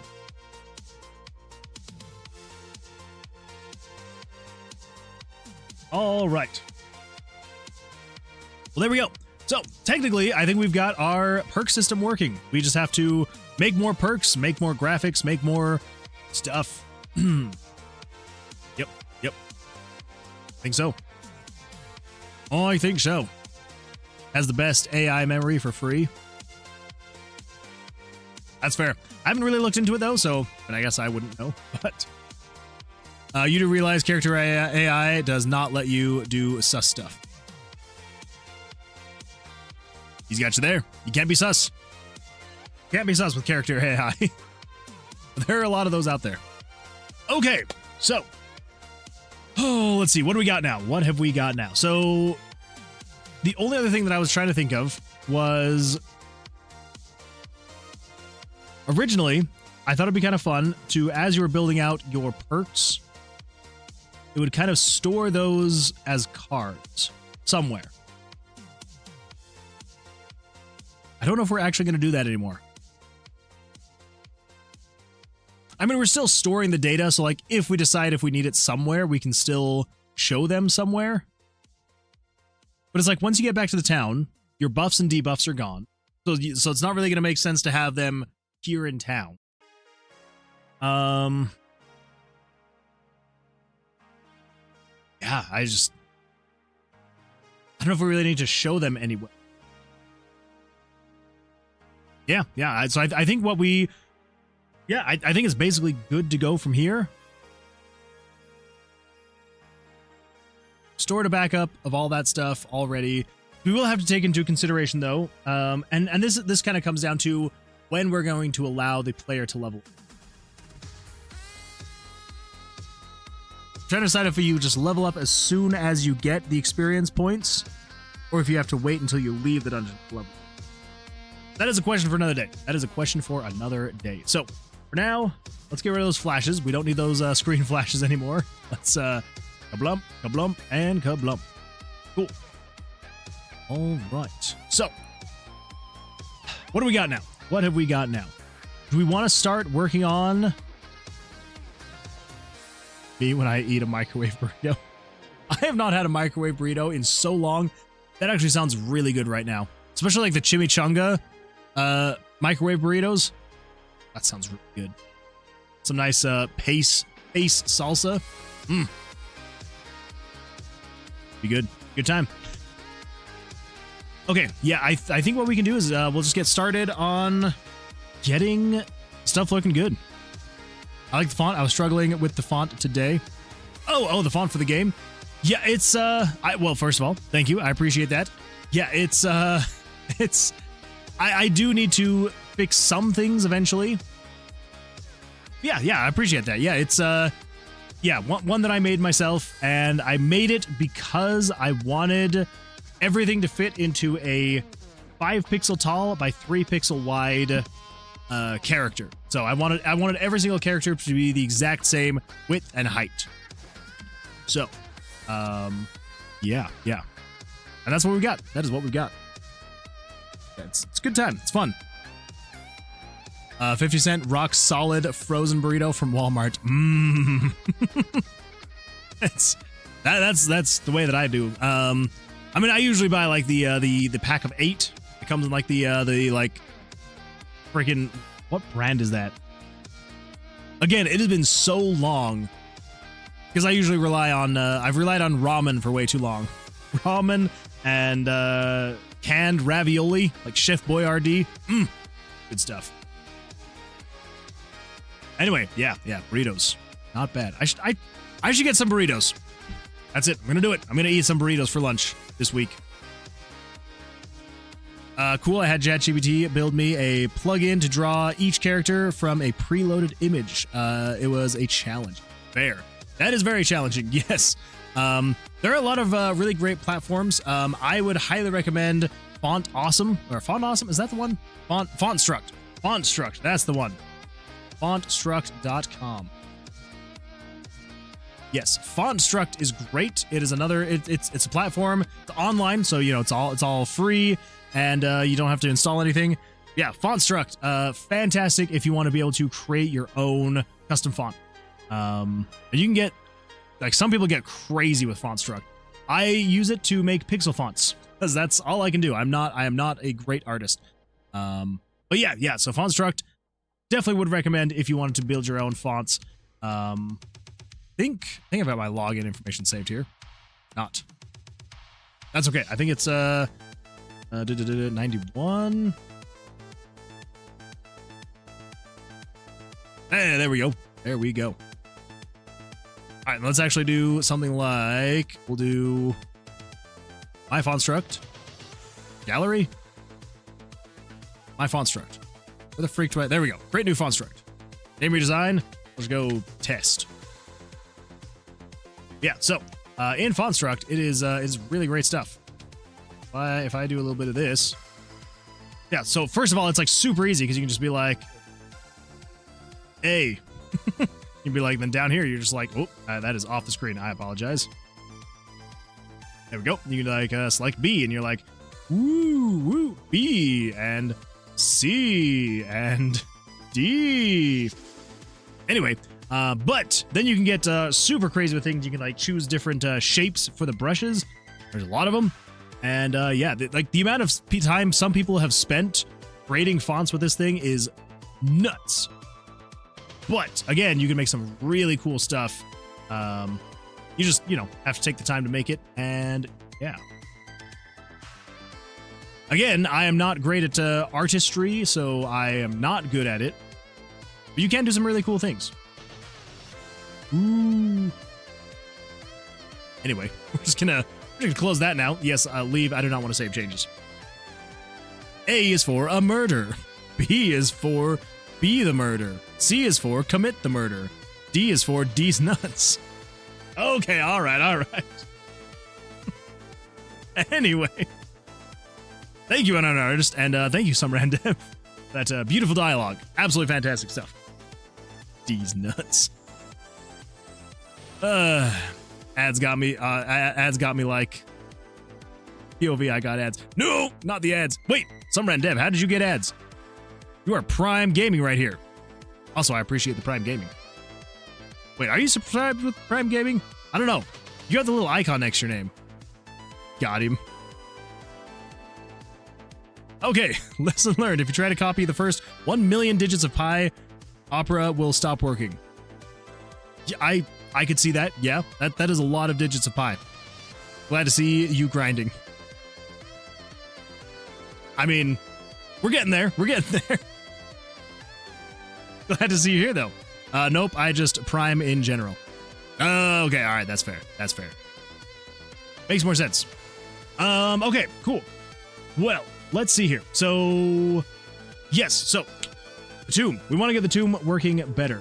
Because right now, I believe the biggest issue we've got, well, it's 1:30 a.m. and you're being productive, or at least trying. I mean, that is a very positive way to look at it. So I appreciate that. Yeah, thank you.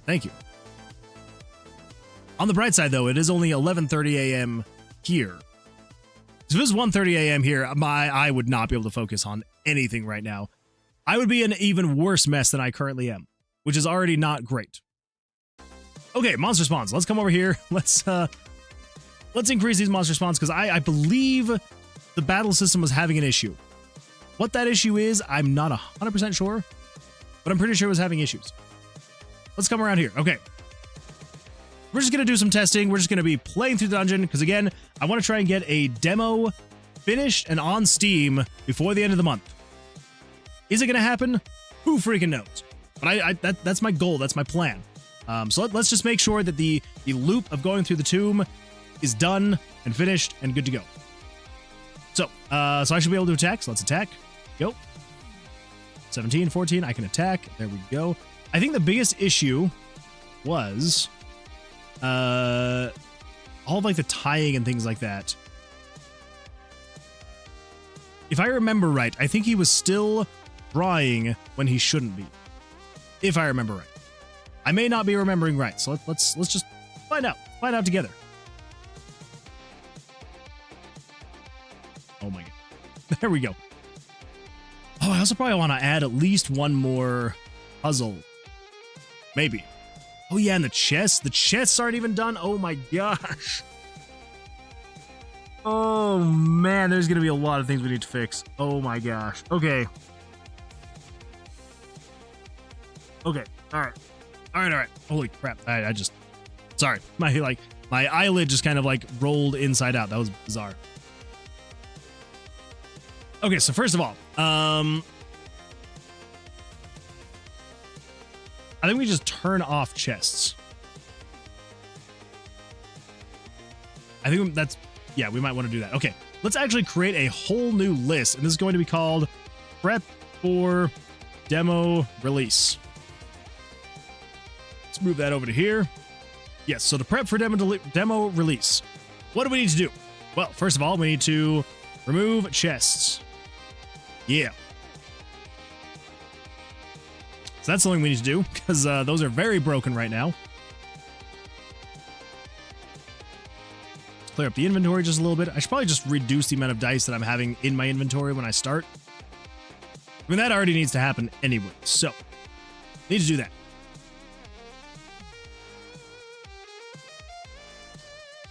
That's probably another thing. We want to add at least one more trap puzzle. Okay. Yeah, we want to remove the chests because those are very broken.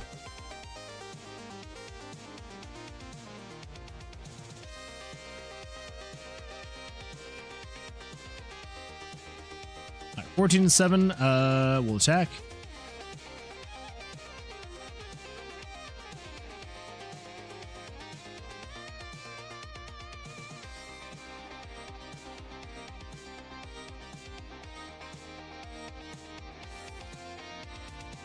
Let's see, McNathaniel says, well, it's 1 a.m. and you're being productive. Oh, wait, I already read that. I think I might be worse than you. I did a 2-hour stream and made absolutely no progress because chat, one person thinks Parogadev distracted me. I mean, that's fair. That happens. That does happen. That was supposed to be Moonwood Games. Oh, at Moonwood Games. Oh, okay. That's fair. I was like, who's at M? Better than you, M. Okay, that makes more sense. I'm going to become a speedrunner for an indie game made in 2015. Drum roll, please. Under Refunct. Beautiful. I love it. Oh my goodness, it's the Geo Blob. I probably also need to add more monsters. That should be another thing on the list. Add more monsters. That should be something else we also need to do for the demo. All right, I just want to tie so I can see what goes on here. Okay, so I can't do anything there. 15 to 10, fair. 15 to 10, 10 to 15, 21, okay. Gotta open the treasure chest. That is very buggy. So 17 and 16, 19, 15 and 20, 17, oh crap, 18, oh! No. Wait, it's a soft 18? Oh my gosh. 19? What the freak is this hand? I got a 4, an ace, a 2, an ace, a jack, and an ace. Wait, is that actually accurate? 4, 5, 6, 7, 8, 18, 19. Oh my gosh. Well, maybe I will draw a 4th ace. Can I draw a 4th ace? Nope. Just a 4. All right, 14 to 12, good enough. You thought I was going to say Undertale. I did. I really did. He's blue. Why? Because he's a Hydro Blob. So he's got to be blue because he's water.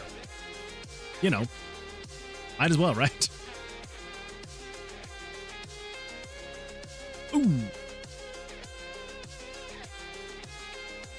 Oh. See, it makes sense now.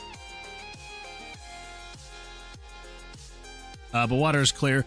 Yeah, true. But it's hard to do clear with such a limited color palette. Oh, that's the other thing.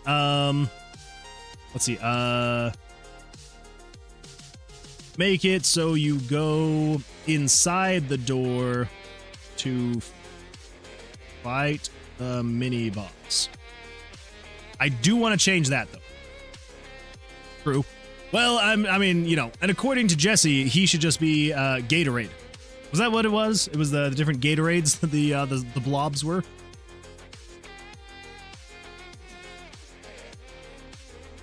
Oh, of course.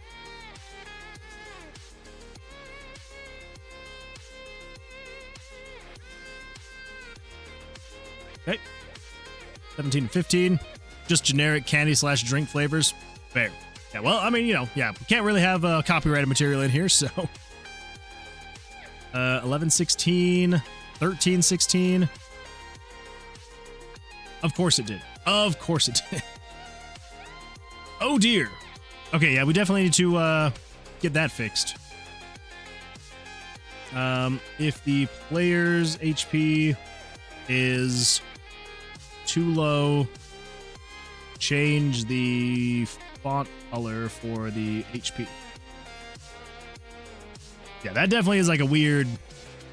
okay, I'm gonna die. I'm at 18, they're at 20. Unless I get a less than a 3.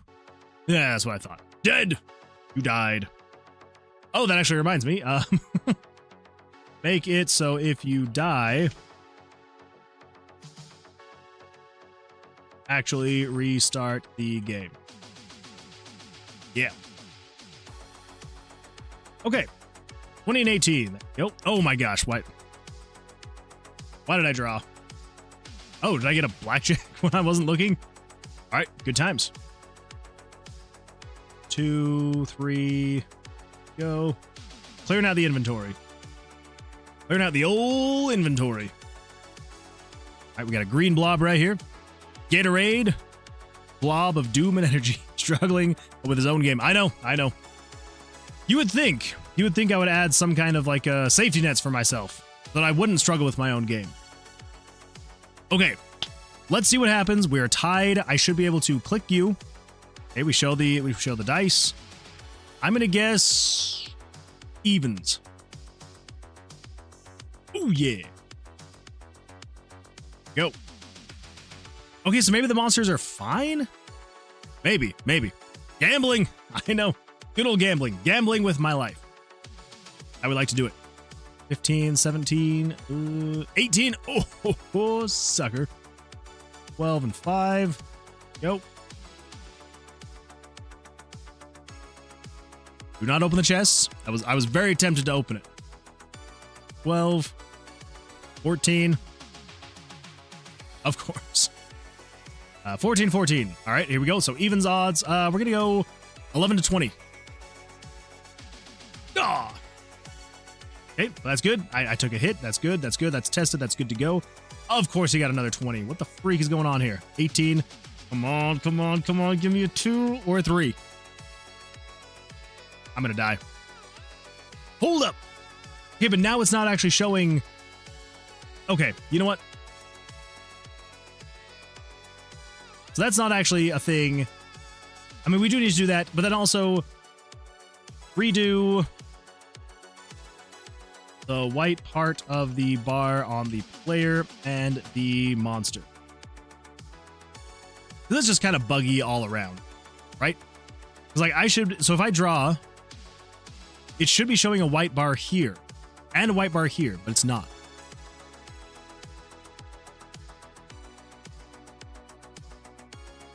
Not showing sometimes. Why it's not showing, I have no idea. I love gambling, and if you think about it, gambling is in your favor, and you can win 10,000% of the money, and you can lose 100% of your money. I mean, you're not wrong there. You're not wrong. You can definitely win way more than what you've put in. But you will lose 100% of what you do put in if you lose. Grape, lime, blue, raspberry, cherry. All good things, all good things. All right, here we go. Even it's still not working here. We may also just get rid of those indicators. Maybe. Who knows? So we got the dice. Another dice.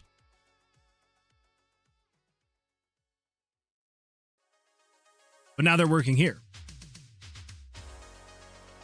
Oh, that's why.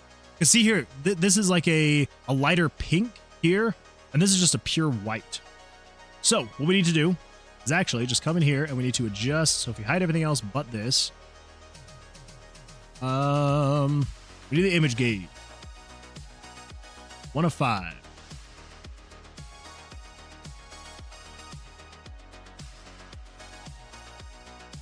Player HP front. Player HP back. Okay. I think what we need to do actually is if we... Let me check something really quick. Go images. Some random dude. HUD. Gauge images. Player HP front monster attack.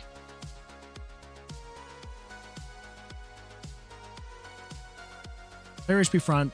Player HP front monster attack. And then we've got enemy HP front. So what?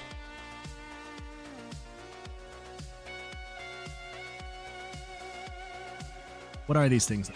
So the image gauge, 6 out of 6. Okay, all right. Let's see. Unknown says he became Olaf from Frozen. I have to go now. Is Jonas here? I haven't seen Jonas. I haven't seen Jonas tonight. Hope the rest of your stream goes well. Thank you, Unknown. Sorry, I had to yawn, and I was trying to talk through the yawn. My bad. But yes, thank you for being here. I appreciate it. Hope you have an absolutely fantastic rest of your day, evening, and we'll see you on the next one. Good luck.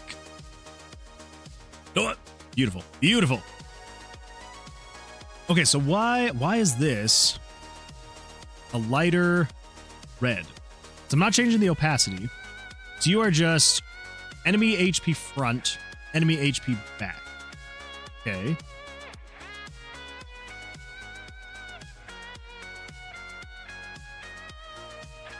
One out of 5. 3 out of 6. Yes. So you are enemy HP front, player attack. Okay. Enemy HP front, player attack cover. Is that what it's called? Player attack? No, just player attack.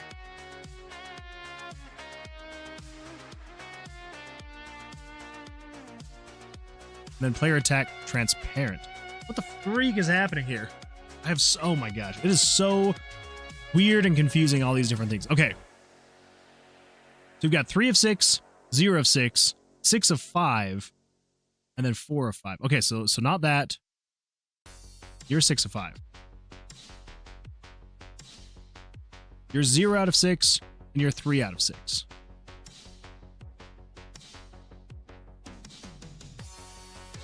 Okay, yes.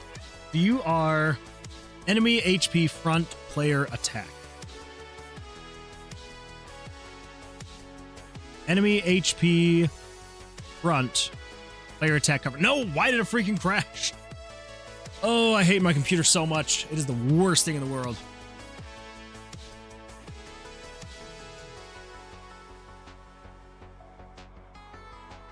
Player attack. So I think it's this one. Are you semi-transparent? That is the question. Come over here, and then come over here. Pull you over into here. Yes, you are semi-transparent. Okay, so that's why it is a different color. What we need to do is monster attacks. We just need to set you to be like 50. I feel like that's probably fine. Save that. And then we come back over here and play. Yeah, let's go find a monster. We'll be dealing damage. Okay, I feel like that works a lot better. Yes, I should have done that a long time ago. Yeah, so this is transparent, and now this down here is transparent as well. I think that works a lot better. Although, I will say, got 4 of 4, 5 of 5, with the other 1 of 5. Okay.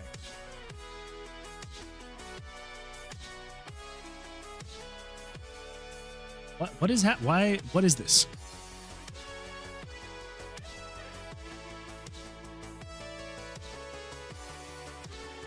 Why can I not move it around? What is happening?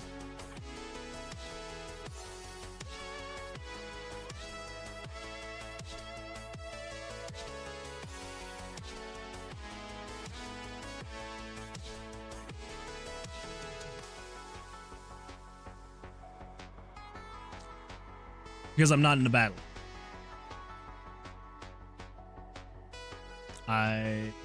So smart. Okay, 1 of 5. There we go. That's more like it.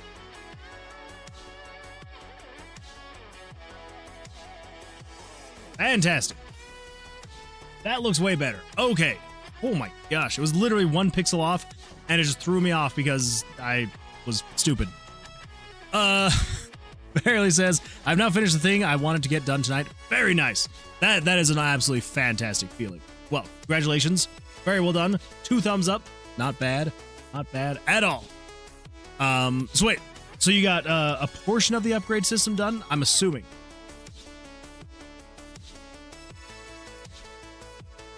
You didn't get the whole upgrade system finished, did you?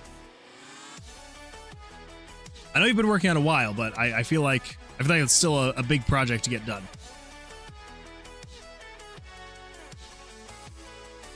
Okay, so let's get back to testing. Actually, I can come over here to Tower of Vercilias.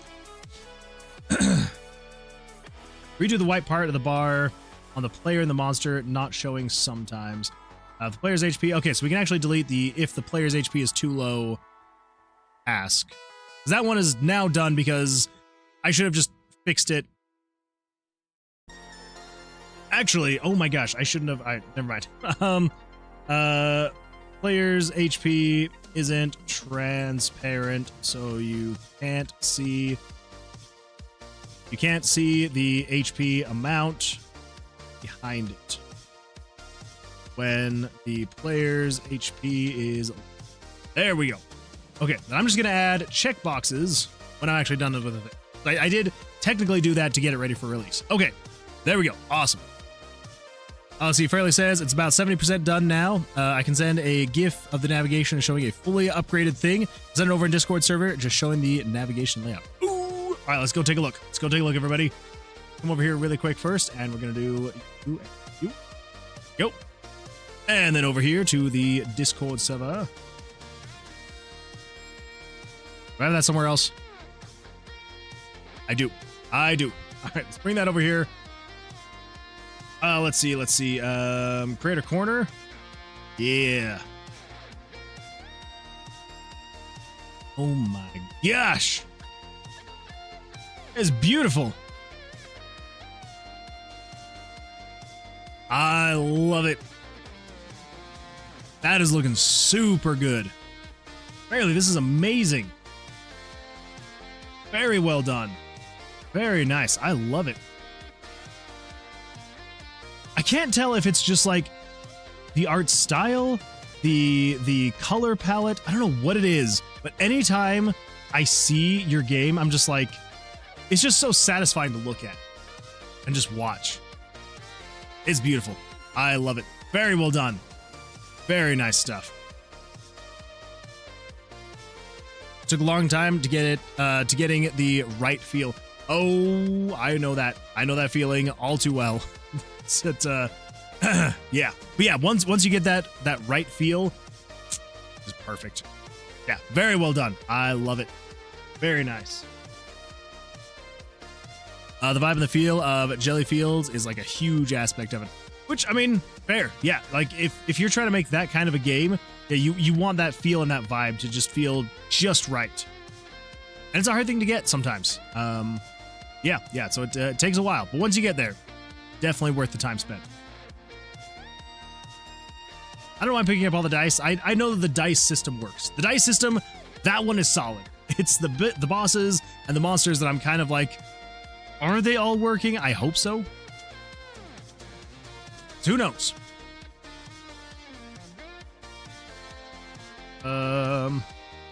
Yo. Yep.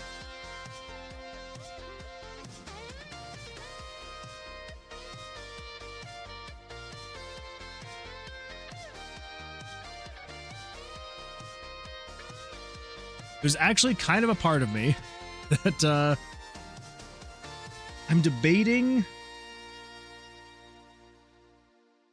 Yeah, I might actually do that. I may actually get the game ready for Steam, but I might upload it privately to like itch or something, just so I can allow anybody who would want to give it a shot and like play it on itch first, just to see if we can find any bugs, any weird issues and things like that. Get those worked out, and then eventually get that over to Steam. I may go that direction. I may actually do that instead. I don't know what the upgrade process is, or like the update process is on Steam. I don't know how easy it is for me to push updates. But I also don't want people to have to like download a game and then like 5 minutes later it's like, oh, there's a new update for the game because there was some bug that this idiot dev didn't realize. So cool, let me go download this update. So yeah, I may do something like that where yeah, we can actually get some of the bugs worked out before putting it on Steam.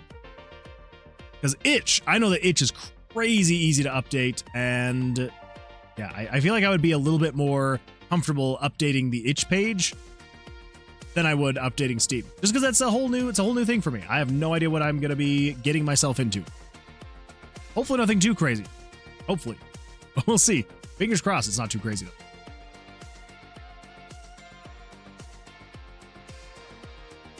Especially because the game is heavily inspired by my own life and interests, so I want the PC to have a kind of early 2000s aesthetic. Well, you've nailed it, 100%.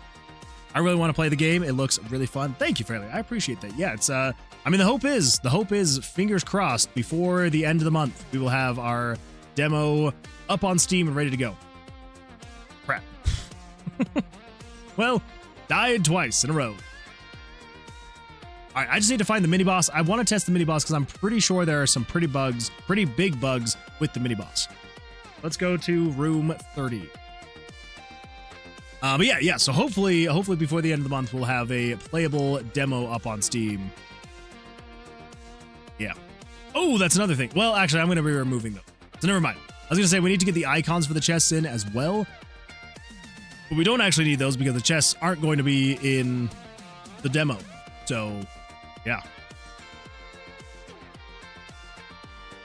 That was a weird flash of whatever that was.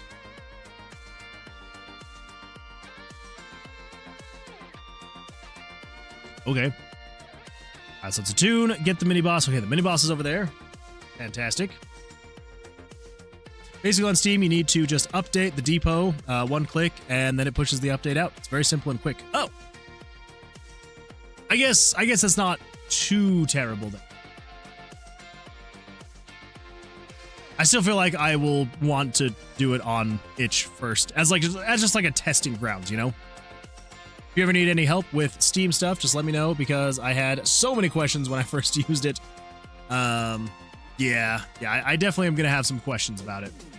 Also, I'm going to have to readdress all these later because I see you're in ads. So, yeah, definitely wanted to readdress those when you're out.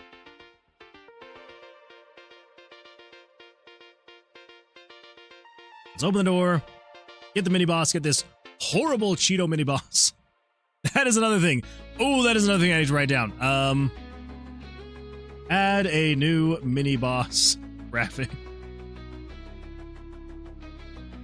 Or two. Yeah, we need those. Oh, I forgot how much worse I made the mini boss. I forgot how much worse I made him. Okay, 8 to 11. 11. Don't you dare touch that mini boss. No, Jesse, I have to. I have to. He's so scary and great.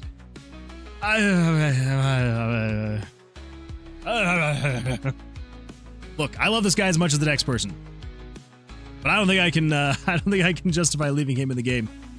The ads are now over now. Okay, awesome. Yeah, so I realized that you were in the ads and I was talking, but yes, so I probably will 100% reach out because yeah, I'm gonna have a lot of questions when updating to it.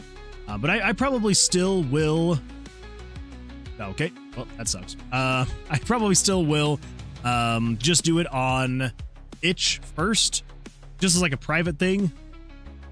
But yeah, definitely will be having questions about Steam. That is for sure.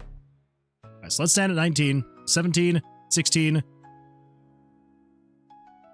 But he has to stand at 17. He can't draw again if he's at 17. Okay. Mini boss still drawing even when at 17. That is a big bug. That is a big one. If you know anything about Blackjack, you would be very upset if the mini boss, was drawing at 17. They're not supposed to. Actually, let me add this really quickly. Check to see if a dealer can still draw if they have a soft hand 17. Because I don't know if that's something they can do. If the dealer has a 17, but it is a soft 17, I wonder if they are still allowed to draw. Because I know that like once they're at 17, they're supposed to stop. I don't know. I'm definitely gonna have to look that up. All right, 15, 21. All right, we're stopping at 21. 17. Yeah, so he definitely needs to stop at 17. I don't know why he's still doing that, but we're gonna fix that. 20. Let's stop at 20. 5, 11, 16, 19. Cool. Ooh, also, add a few more cards. The mini boss can... Yeah, 'cause right now I think the mini boss can only draw up to 5 cards. And they can sometimes, if he draws a bunch of like 2s and 3s over and over again, he can run out of cards real fast. It's 14. One more. Oh, crap. All right, 16. All right, he got a 21. That's fine. 10. 20. We're stopping at 20. 20. 29. Okay, he's still drawing over 17. That's still the same bug. That's fine. That's fine. All right, so 14. 19. We're standing at 19.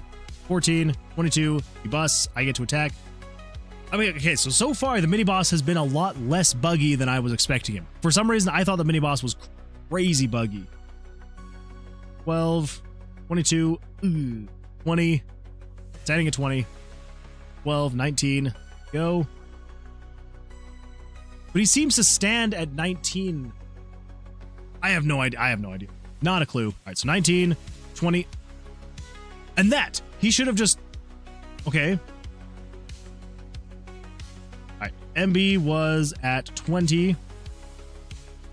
I was at 19. But instead of attacking, he drew again, got 30, and busted. Not sure why he would have done that. He literally should have, he had beat me. I was at 19, he was at 20, he should have just stopped. So something weird's going on there. All right, so we've got a 13. 21, we're stopping at 21. 11, 18, awesome. Okay, so there's a few bugs. Not too many, not too bad. Oh, 21 again. Not bad. 17. And then he stopped at 17 there. Freaking. Yeah, some of his bugs I just do not understand. 18, 20, and I died. Okay. There are definitely things I need to fix / remedy. All right, we've got a nice list here of things we need to prep for the demo. Oh my gosh. Do you know what else I just realized? Music? Sounds. We do not have any music and we have no sounds in the game. That's going to be a big one. That is going to be huge. Gonna be fine. Even if we just have to have some placeholder stuff, it's gonna be fine. Everything is subject to change. So, yeah. Cool. See, he's so scary. He killed you. I mean, you're not wrong. He did kill me. That does make him very scary. He needs some work, though. He needs just a little bit of work. This poor Cheeto guy. All right. So those are things we need to fix. The bugs we need to address. Things like that. But what about things we need to actually do? We need to get the tomb loop working. Do some character creation.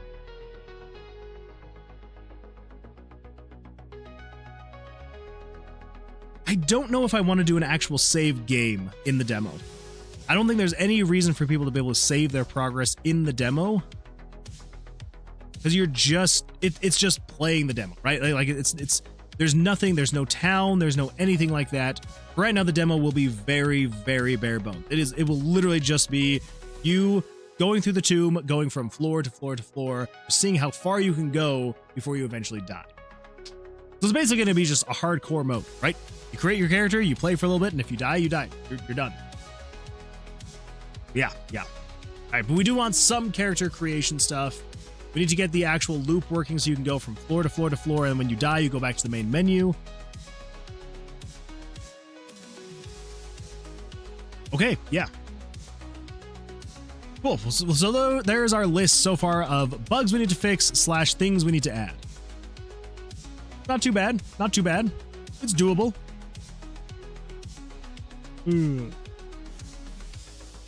Yeah, doable. Very doable. Cool. Well, I think that's probably going to be it for tonight. I know I could go in and adjust some of these bugs, but I think for now we're just going to call it good. We're going to get into the bug squashing on the next stream. Yeah, that is the plan. That is the plan. I think off stream I will probably see if I can work on a little bit more of like the monsters and the animations. See if I can maybe get a few more added, get a little bit more variety in there. Yeah. And then I'll probably also be looking around for potential music and sounds and all of the audio for the game. Again, very much subject to change. A lot of this is going to be potentially just placeholder stuff for now. We'll see. We'll see. Why the freak do I have this here? Added this card for prep for the demo. I know I did. Remember, why am I a member of my own board? What is happening?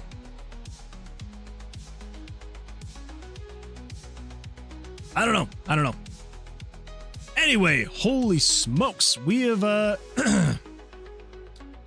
sometimes I'm like, we got so much done, and other times I'm like, did we get that much done? I mean, at least the perk system is done and working now, so that's good. That is good. All right, everybody. Well, I think that's about it for the stream, so I appreciate everyone being here, for hanging out, for chatting. It's been an absolute blast to have you all here. Yeah, it's been good. It's been good. So, yeah, take care, everybody. I hope you have an absolutely fantastic rest of your evenings or days or mornings, wherever you may be in this great wide world of ours. And yeah, that'll be that. So, take care, everybody. Get ready for an abrupt ending, because again, it's just gonna end. I need to get an actual ending screen in here. There's just so much going on in life.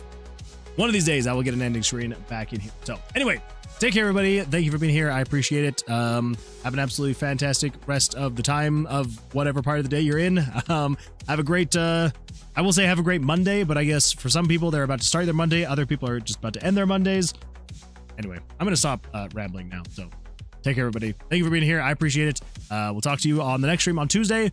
And until then, take care. Good luck. And be creative. Be creative. Yeah. Okay. Here goes the stop. Goodbye.